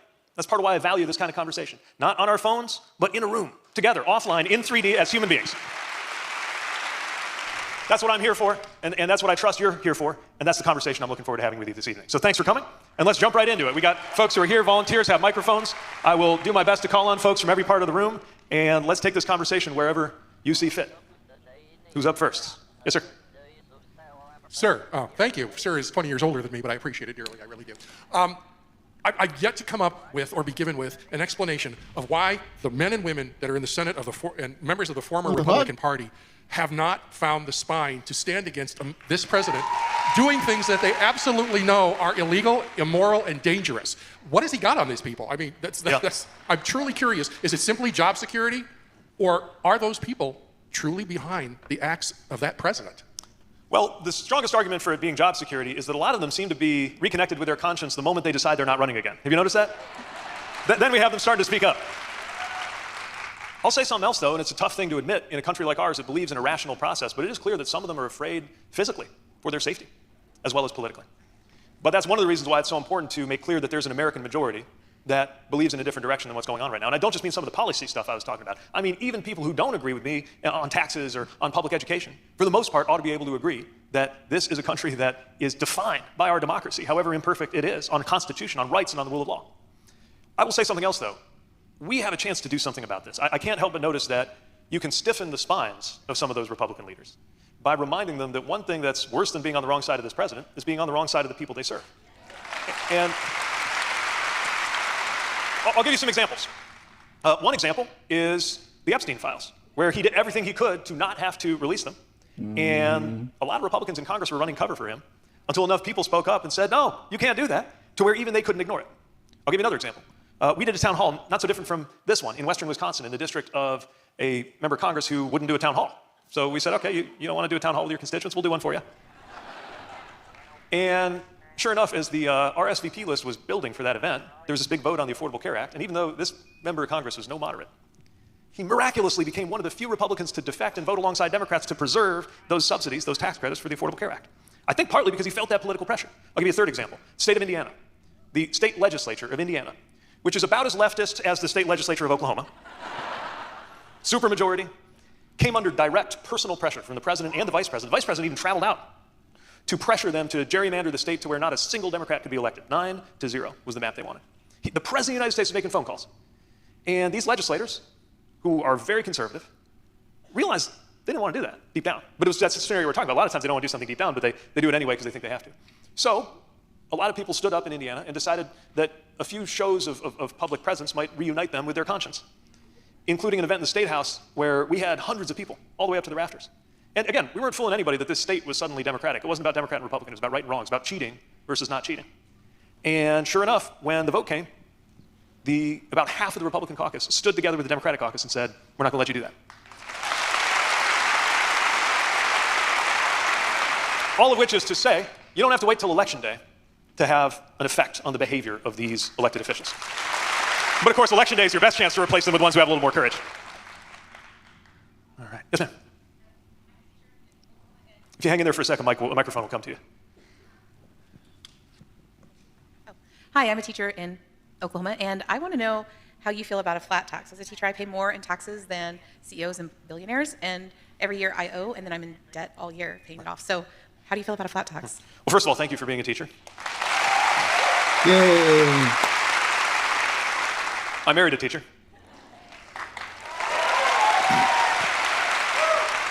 So I believe in a progressive income tax, one where if you can't afford very little, the tax code recognizes that. And if you were one of those who made the absolute most by benefiting from the US economy, from everything that the economy does, from schools and education to roads to national defense, if you're one of the ones who did the best in that system that we built, then your membership dues in that system are going to be a little higher. Not to punish you. You'll still be fine, but that'll be higher. But what I hear embedded in your question shows just how crazy things have become. Because a flat tax used to be considered a very conservative proposal, right? If you look at the curve, kind of the income versus your tax rate, it went like this. And some conservative folks, famously, Steve Forbes said, well, let's just make it like that.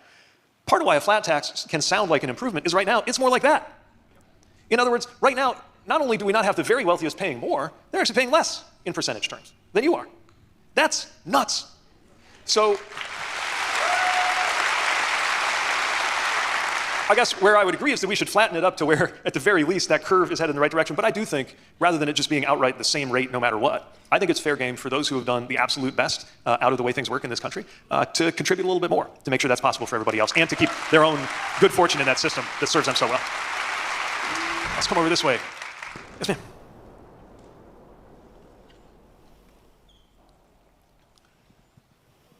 Thank you. Hi. Every day I wake up scared because a person I love is trans. And I'm waiting for the day that they start banging on doors and taking our trans and our gay friends and family to concentration camps. And they can't get, our trans friends and family can't get a passport to safely flee this country. And I know that there's nothing you can do about that. But if you could, what would it be? Well,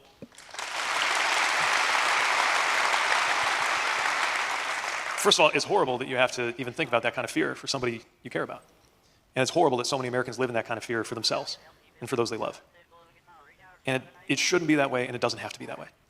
Because as divisive a wedge issue as that has been made to be, for political purposes, by politicians who figure that stepping on people's faces is the best way to get ahead, because they definitely don't want to be talking about why they want to cut Medicaid or why they think taxes ought to be cut for billionaires. So they want to talk about this. But it remains the case that most Americans do not believe that somebody should be discriminated against, let alone harmed, because they are transgender or gay or anything else. That's most of us. Don't let them make you feel like that's some fringe position, right?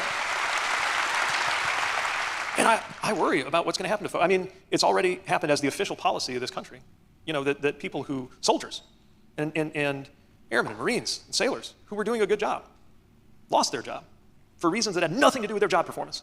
just because their identity was disapproved of by the ideology of this administration. That is wrong. People know that's wrong.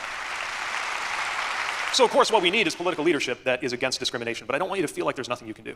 Because one of the most important things, especially for somebody who's in a vulnerable position, is to have people who love them, rooting for them, being there for them. And the fact that you're there for them could be everything. So don't feel like it doesn't make a difference. I'm going to come up there next. I didn't forget you all. Back behind me. I'm a local journalist, and I'm alarmed at this president's attacks on the media and the way he's eroding the trust that the public has in the media. I mean, we're supposed to be the watchdogs, the keepers, and telling people the truth, and he's saying that we're the enemy. And what can we do about that? First of all, the press is never the enemy of the American people.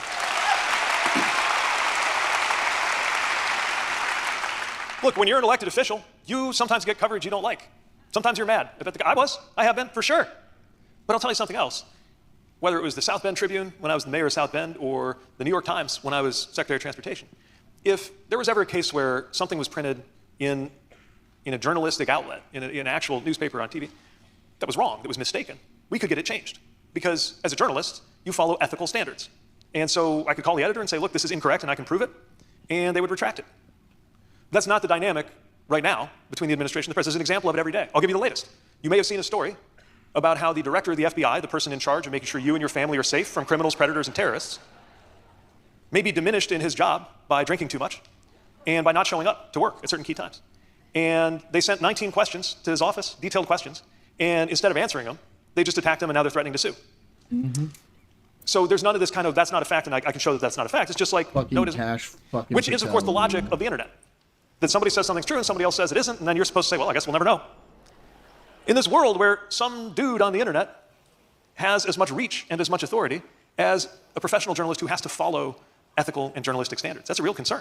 Look, I love the fact that information is democratized. I love that everybody in a way can be a reporter. But if everybody's a reporter and nobody's an editor, there's an issue that comes along with that, which is that we have to pick and choose who to actually believe. And we have to look to those who have earned trust through professionalism versus people telling us stuff we just like to hear. Beware the feed. Because what the feed's going to give you when it comes to politics is two things. Here's this example of somebody I already agree with, saying something I already agree with. Or, here's this example of somebody I already don't like doing something that reminds me why I don't like them, right? That is not the same thing as coverage. That is not the same thing as making you think about a question. We need journalists who make us think. All right, I promised to come up here. Where's our mic runner? All right, got a mic headed that way. Let's see, right, front row, just to give you a bit of a workout. Have you thought about running for the U.S. Senate? Thanks for asking. I did. There was an opening in Michigan, where I live, and I thought about it. But it didn't feel like the right moment where that was the best way I could make myself useful. So I'm definitely going to support the nominee of my party for that race to be my next senator. I'm going to vote for them and campaign for them if they'd like me to. But one of the things I think is really important about political office is you don't run for it just because you can. I fear sometimes that we treat a political office like it's a prize versus a chance to do something. And so it's one thing to say, like, it might be nice to be a senator. It's another to say, I could use this office to achieve these goals. And every time I've run for office, it's been because of that. And sometimes in the moment, it just doesn't add up. But thanks for thinking of me. Okay, Yankees hat, right there. I want to know more about your opinion on LGBTQ rights and more specifically trans rights and how 760 bills have been introduced to more than 43 states in 2026 alone. Right. Well,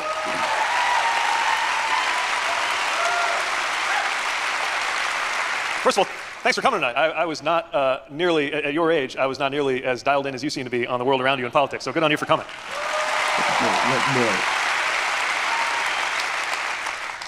Look, some things have moved in the right direction and some have not when it comes to equality in this country. Let me start with the good news, which is that things that would have seemed impossible a generation ago in terms of fairness for LGBTQ people have come to pass in a short amount of years. When I joined the military, it was actually the law of the land that if anybody knew that I was going home to a boyfriend or I tried to get married, then I'd be fired. That wasn't just the practice, that was the law.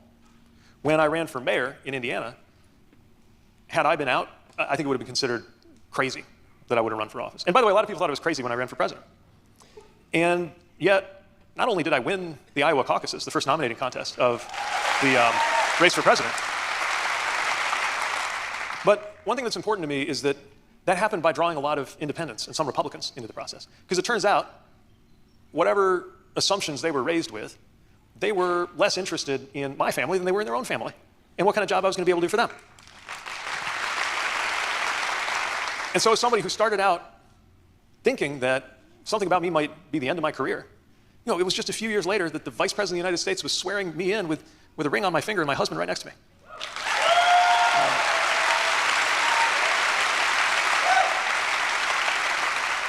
But there's no question that these issues, especially trans equality and gender identity, have been turned into a political football. And when you talk about all these bills that have been filed, I can't help but notice that they're often filed as a sort of solution in search of a problem. There was one, an entire state legislature spent days or weeks debating a bill that would have applied to one athlete. And at a time when a lot of folks are seriously weighing whether they have to cancel their health insurance because their premiums went up.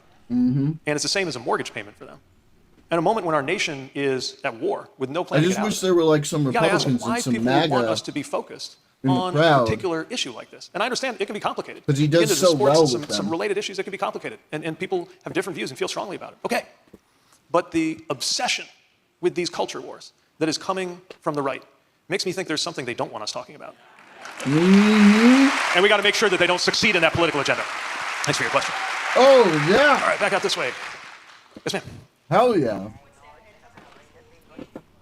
Badass. Yes, I'm a support staff member at Tulsa Public Schools, and what I found out is that they think because we don't have a degree that we don't deserve a living wage, but yet they've saddled a bunch of 18-year-olds with $1 trillion in student debt that they can't pay, and they're basically in the same boat we are because they can't eat either. But they only pay us nine months out of the year. I don't know how they think we pay our past payments for 3 months that we're not getting paid. Well, first of all, thanks for what you do to make sure that the Tulsa Public Schools keeps running. It's amazing how little value is being placed on jobs that generate so much value, right? Now, that was like the point that he made. Did you hear how he fucking handled that? He fucking handled it like a pro.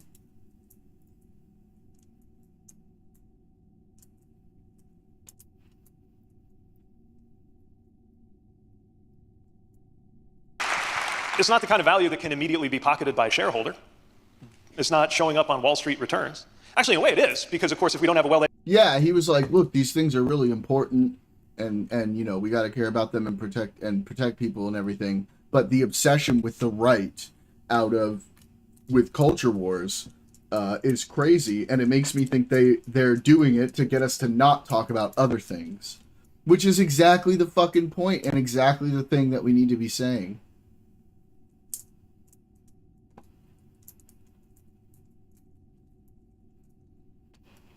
Yep.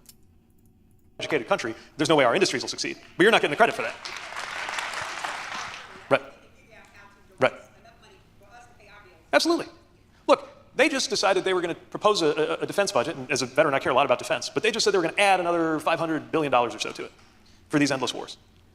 Now, if you just do the math on a napkin, that's thousands of dollars for every household in this country. So don't tell me, if we can afford to do that, if we can afford tax breaks for the richest people in this country who are already doing just fine, don't tell me we can't afford to pay public employees, public school teachers, public school support staff an adequate wage. Thank you.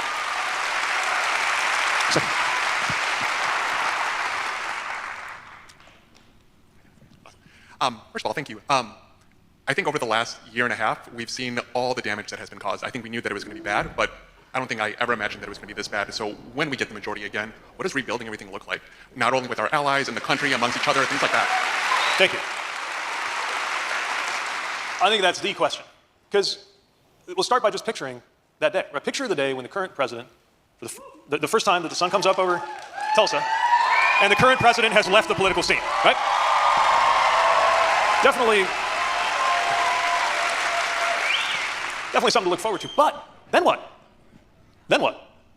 And my word of warning to my own political party is that we would make a terrible mistake if we thought that our job was to just take power somehow and then put everything back the way it was. That's not what we're here to do.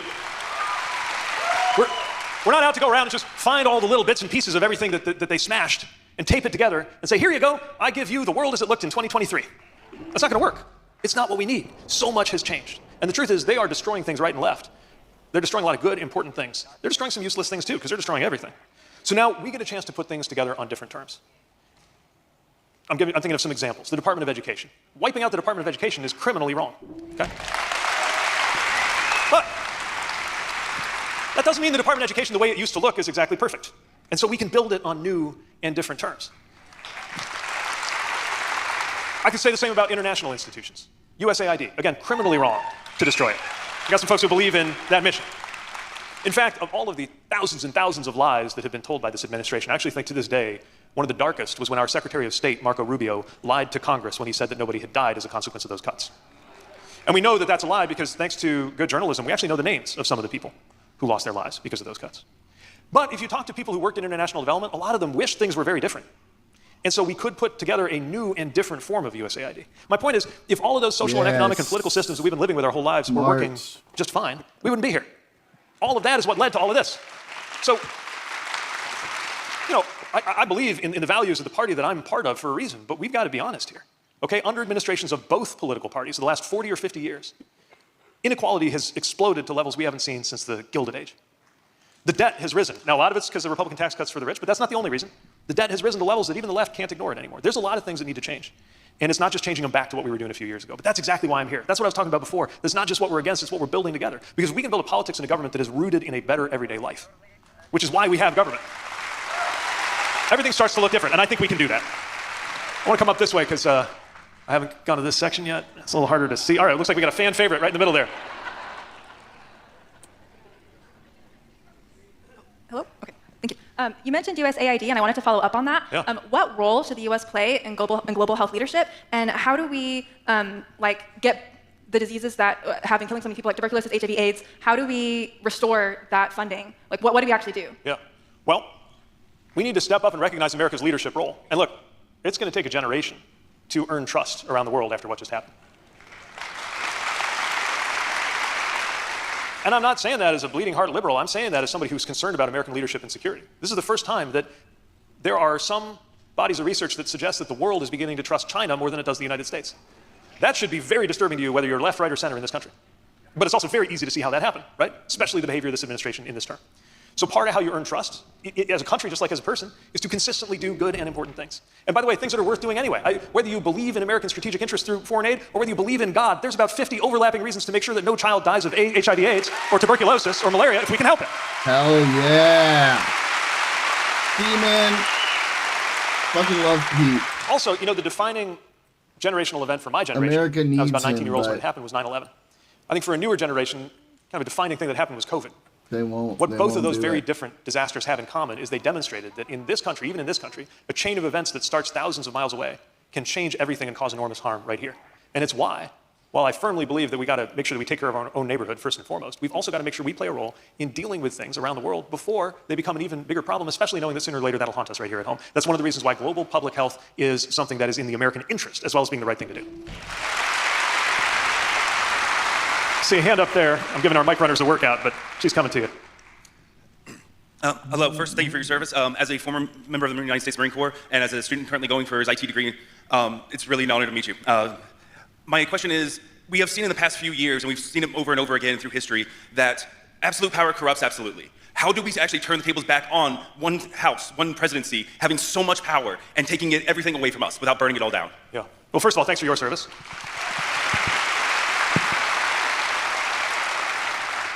I studied a lot of foreign languages, but the one that was the most challenging to learn during my deployment was Marine. I learned how to speak. I'm not fluent in Marine, but I learned how to speak Marine because my right-hand man was a gunny sergeant. And you're right. I mean, look, the founders didn't set up a democracy because they just thought it was academically interesting. They did it because they saw that if one person has too much power, daily life gets worse. That's why I'm a little allergic to this idea that we shouldn't worry about our democracy. Because we need to talk about things that are a little more kind of immediate. They go together. We should talk about all of them at once. The reason why you paid $1,000 more per household last year in tariffs is because we have a president who doesn't think he's accountable to the American people and didn't think he had to follow the law. These things are connected. So one of the things we got to do is fix Congress. If Congress is flat on its back, you're going to have a president who can do whatever he wants. We got to fix the Supreme Court. You know, people. Wow. You fucking said it. Back when I was running for president 7 years ago, when I said that we ought to do structural reform to the Supreme Court, people looked at me funny. Nobody, even Bernie wouldn't talk about that. Now that's become a mainstream position in this country, and I think it's because we've seen what that court has become. But as far as Congress, look, right now, 1 out of 10 House races is actually competitive. Think about that. In a 50-50 country, only 1 out of 10 races is actually a contest. The rest, the other 9 out of 10, you pretty much know what the outcome is going to be before the first vote is cast. That is nuts. We don't have to tolerate that. We need gerrymandering reform so that those races are fair. Yeah! Come on, Pete. And one other thing I'll mention, because the idea that no one person should be too powerful is definitely true in terms of a government leader, a king or a president, but it's also true in terms of anybody else. Unfortunately, we have allowed money to turn into power, and the money in our politics has given certain people way too much power in the system. So we need to get money out of politics. Now, in the wake of the Citizens United decision by that same Supreme Court that I'm worried about, basically said you can't do anything about that because corporations are basically people, and spending money to change how an election turns out is the same thing as using your free speech rights in an op-ed, right? That's what they said. So some people say there's nothing you can do about it unless you had a constitutional amendment. Well, guess what? If that's true, we ought to have a constitutional amendment. Remember, that didn't used to be considered impossible. We've had about 30 of them. Some of the things we take for granted as core to the Constitution, it's right in there. It's First Amendment, Second Amendment. The word amendment means it wasn't even in the original text. Amendments have always been a critically important part of how our Constitution is supposed to work. We just forgot about it. We amended our Constitution for prohibition. We changed our Constitution so you couldn't have a beer. And then we thought, that's a bad idea. We changed it back. Don't tell me we can't change the Constitution to get money out of politics.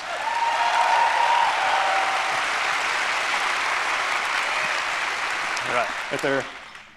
Yep.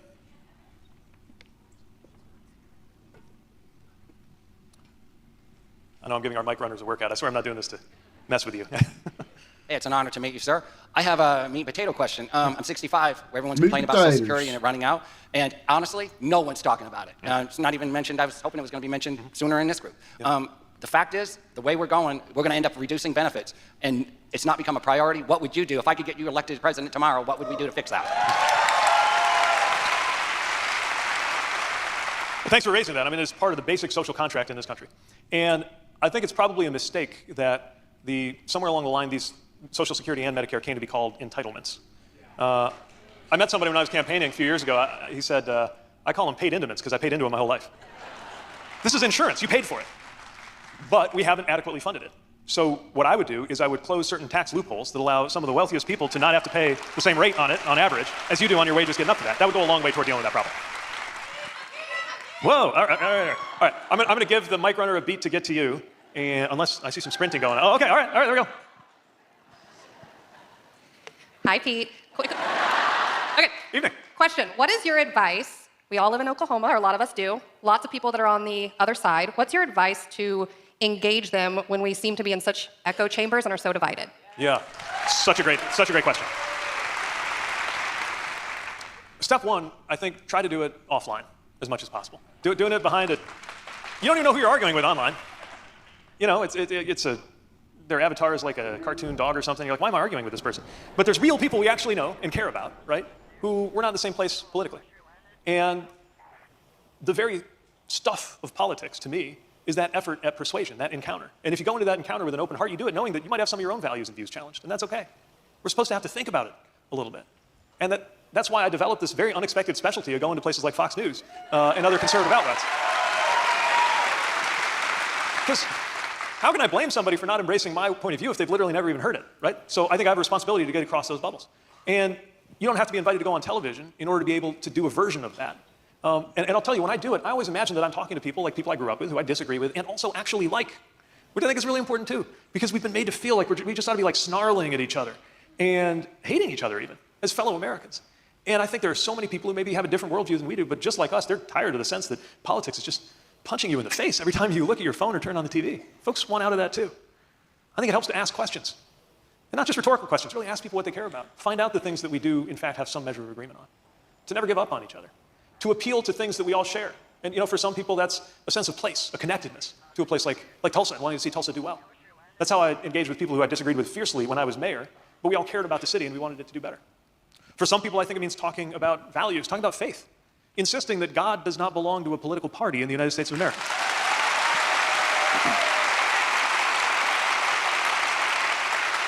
I'm not saying that you have one good zinger or one great conversation and everything suddenly changes for the better. I'm saying we got to do so much more in that direction. And the moment we don't even try anymore is the moment that it's all over. So thank you for being committed and interested in that. All right, let me get up here. We got somebody way up toward the rafters. Sorry to do that to you. Can we hear it for our volunteers with the microphones who are...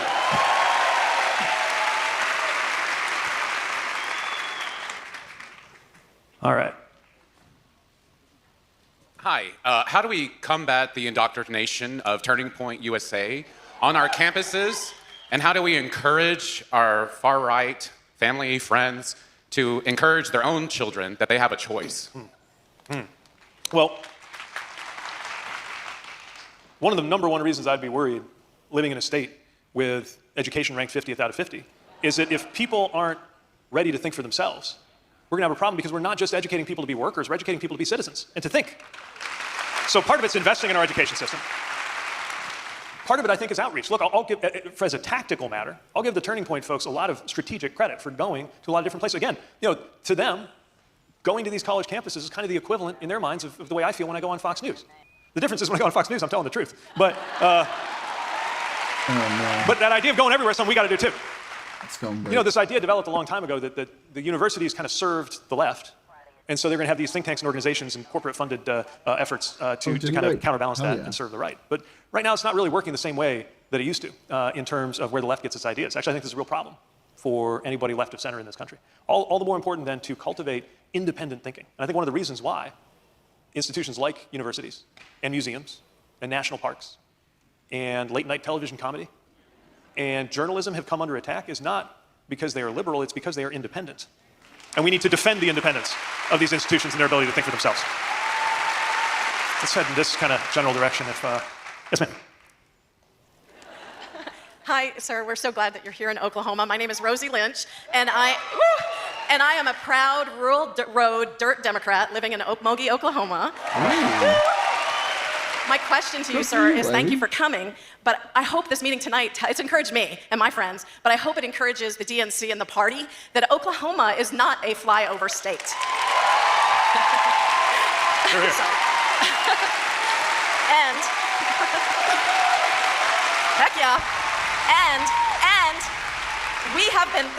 we have been linking arms, rural and urban, for decades, trying to see change happen in Oklahoma, which it can happen. My question to you is, sir, can you let the rest of the bigwigs and the DNC, let them know that we are out here fighting for real, and we know how to vote, and we know how to fight? Thank you.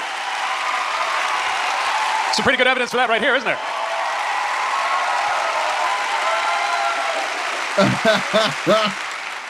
So if you're watching this in Washington, look at how many people are in this gym. And you know better than I, the things you're organizing around are things that your neighbors care about too. You don't have to grow up in a big city or consider yourself liberal to believe that Medicaid ought to be expanded so that rural hospitals can stay in business. You don't have to be a card-carrying Democrat to know that it's really bad for agriculture if fertilizer prices go through the roof because of a war we didn't need. And a lot more folks than people get credit for in rural America care an awful lot about the quality of our water and our air because they know how important that is for their way of life in the next generation.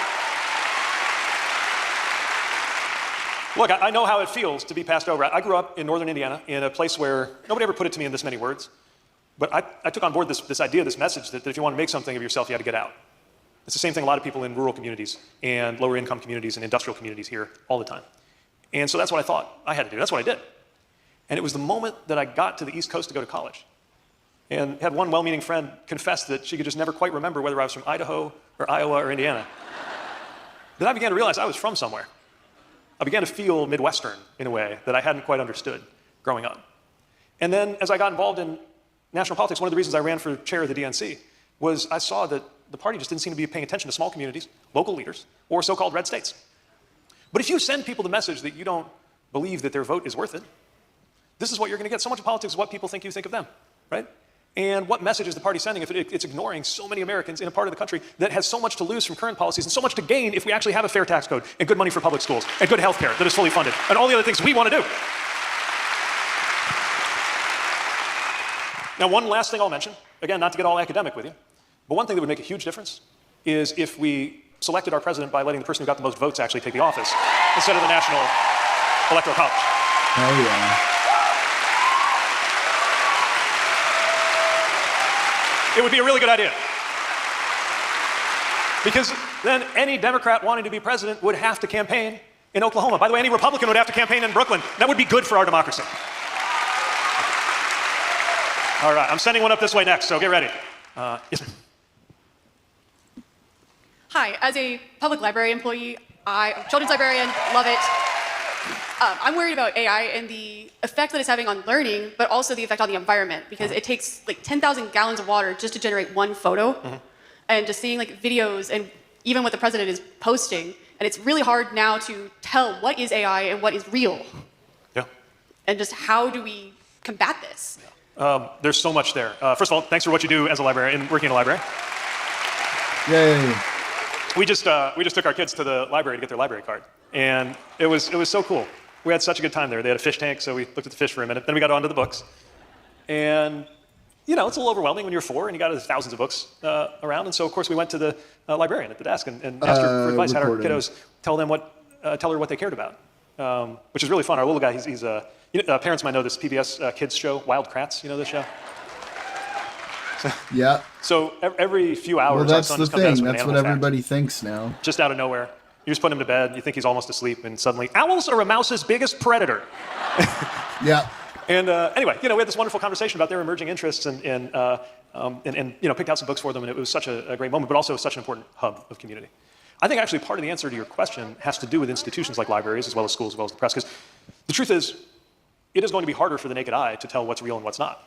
We just got used to the fact that the last 100 years or so, you could settle a question. If there was a dispute over a question of fact, you could end that dispute if you could produce a photograph, right? That's not necessarily true anymore. Now, to be fair, that wasn't true for the thousands of years of civilization up until they invented the photograph. So we had this window where we got used to that. So you might ask, okay, what did we do before that? I mean, we had authentication. It wasn't perfect, but we had ways of telling what was true from what was false. We had ways of establishing if a document was forged or if it was authentic. And it turns out a huge part of how we did that had to do with trust. It had to do with people who could be trusted based on honesty and consistency to tell the truth and to sort fact from fiction. I think that's going to be very important in dealing with AI.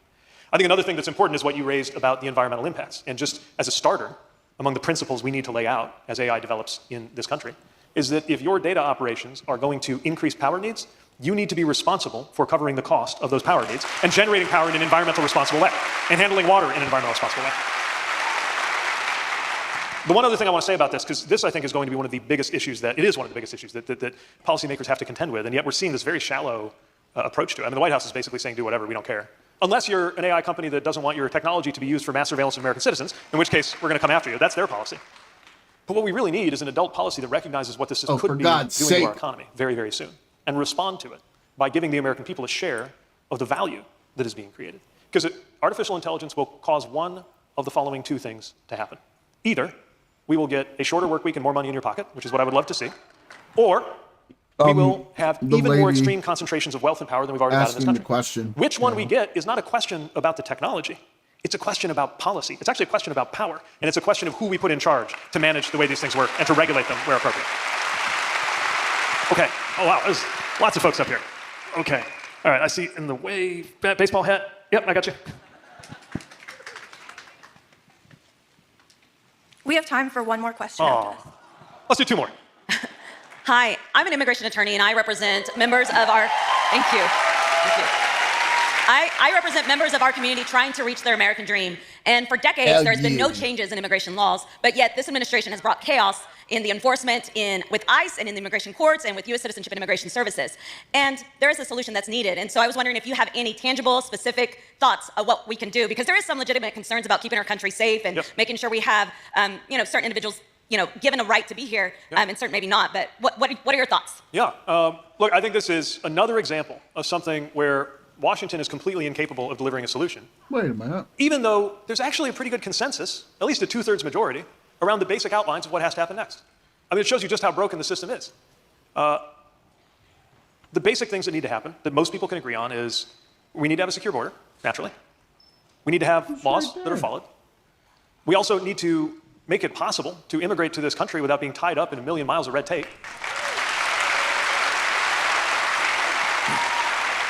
And for people who have been here, raising a family, doing a job, paying their taxes, committing no crimes, there ought to be a pathway to citizenship. That's what we have to do.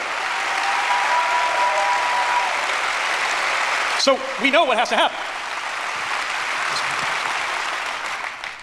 And yes, it'll take a lot of political will and a lot of political courage to that, to true up the gap between the level of immigration that our economy requires and the level of immigration that our law allows.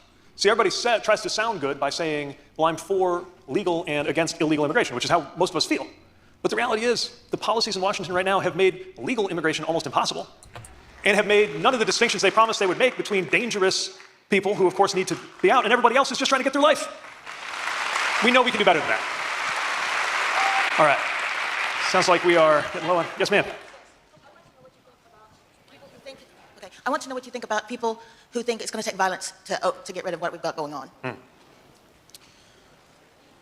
The question is about people who are so, tell me if this is a fair paraphrase, people who are so despondent about what's going on in our politics that they think violence is the answer. I want to start using despondent instead of Of course, I'm black terribly worried pill. about that because we've seen so much political violence in recent years in this country. And every time that rears its ugly head, things get worse in this country. I guess the way I think about it is, to turn to violence is basically to lose hope. And I wouldn't be doing this if I didn't have a sense of hope about what is possible if we raise our voices to fix our system.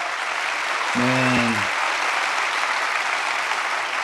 I've been thinking a lot about how the system is broken. And the system is so broken that when a politician uses a sentence like, the system is broken, it's kind of a cliche, right? It's like the most obvious thing you could say. Think about how crazy that is. The system is broken. The system is something we depend on. Our lives depend on the system. America got started by saying we were going to have this system instead of the old system. It's core to, I love your shirt, by the way. It is core to what that flag stands for, right? Not that our system's perfect, but it is ours. It's what America offered to the world, was a different kind of system. And if it's this broken, why are we going through life acting like it's not? We're going to fix it. But that doesn't mean that we literally or metaphorically blow everything up. I know institutionally they're blowing everything up right now, right? The people in charge. But I don't want my kids to grow up into a country where people think they can solve problems with political violence.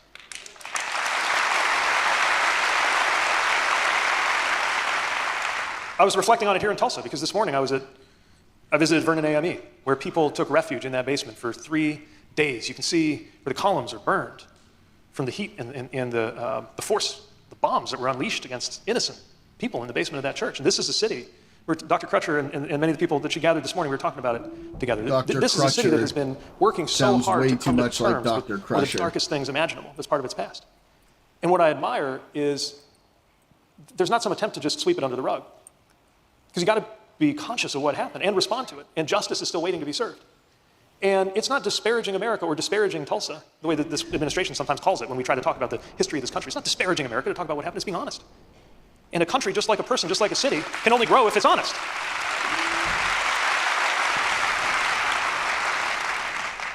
I also see a city and I see a country that can have such a better future that I want my kids to experience. This morning I went out for a run on the river here in Tulsa. Nice riverfront you got here, by the way. This is how I know I'm from up north. I was really excited to be wearing shorts. Everybody else is in their winter gear, walking and running. And there was a foot race going on. Just by chance, this running path we picked out was the same as this marathon, 10K that was going on. Maybe some of you were out there running it this morning. I see a few hands going up. And the sun was shining. There were little kids sticking out their hands for a high five. And there were people encouraging loved ones. Somebody had a placard that had a scripture on, I think it's Hebrews 12, let us run with perseverance the race marked out for us. And I just thought about how much better things can be when we double down on that side of our society and that side of our country. People looking out for each other and having a good time and cheering on their loved ones. And scripture being used not as a cudgel to beat somebody down, but to encourage and lift somebody up. That's America too. That's the America I want to live in. It's why we're here. You're here in an act of hope. Of all the things you could be doing with your Saturday night in Tulsa, you're here with your neighbors and me talking about the future. That's the kind of action that builds hope. I was getting ready to come down here yesterday. I was headed to the airport. It's dark out, early morning. I was getting the cereal out for the kids. And my son comes up and he says, can I come with you on the trip, Papa? He's 4. I said, well, buddy, it's not really, it's kind of a work trip. I don't think that'll work. Then he walks up to me with a Sonic the Hedgehog walkie-talkie and handed it to me and told me to put it in my briefcase so that we could talk to each other. And I said, well, I'm not sure that you can hear me, but I'll bring it just to remind me how much I love you. And, yeah, exactly. Every time I leave him and his sister to come out on the road, I think about what we owe them. And what we owe them is not a country where people think they have no choice but to turn to violence. What we owe them is not a country where we are at each other's throats for the rest of our lives over politics. What we owe them is not a country where we can't even get things done that 2/3 of Americans agree on because 51% of Congress can't make it happen. What we owe them is a country where if something is broken, we actually do what it takes to fix it. I think we can do that. I think you believe that. I believe that. And we could be so proud of what we have to leave to our kids if we get that done. That's the spirit that brought me here. I hope that's the spirit that brought you here. I am so, so grateful to be able to spend this evening with you. This is not my first time in Oklahoma, and it won't be my last. Please go out, take this energy with you, support those causes that we care about, and build up the hope that makes people feel empowered for a better future. Thank you. Thank you. Thank you so much. Wow. What a guy.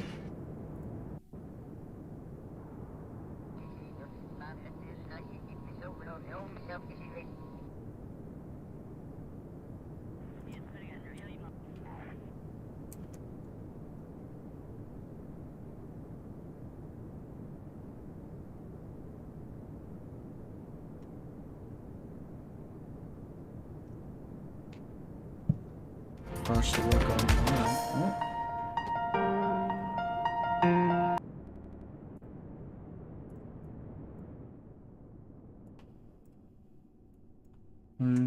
Essentially picked up a rock. Dislodged by the rubber was vibrating until the rock fell off. Cool. Oh shit.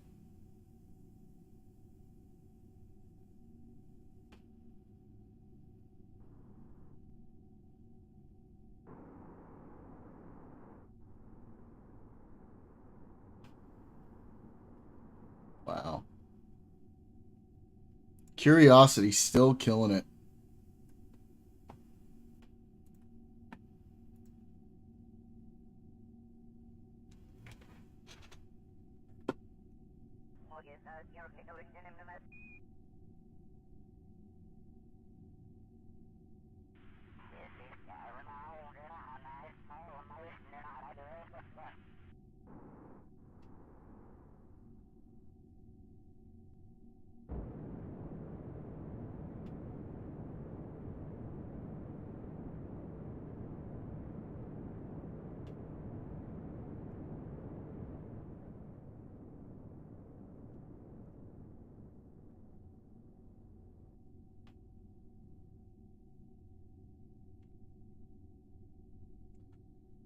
Alrighty, dudes. I'm going to end the early stream for right now. I'll be back in a few hours for the late stream. We'll dive into more politics stuff. And we'll talk about Iran and the Iran war. Okay, among other things. I hope all of y'all have an awesome afternoon. I'll see you in a little while. Bye.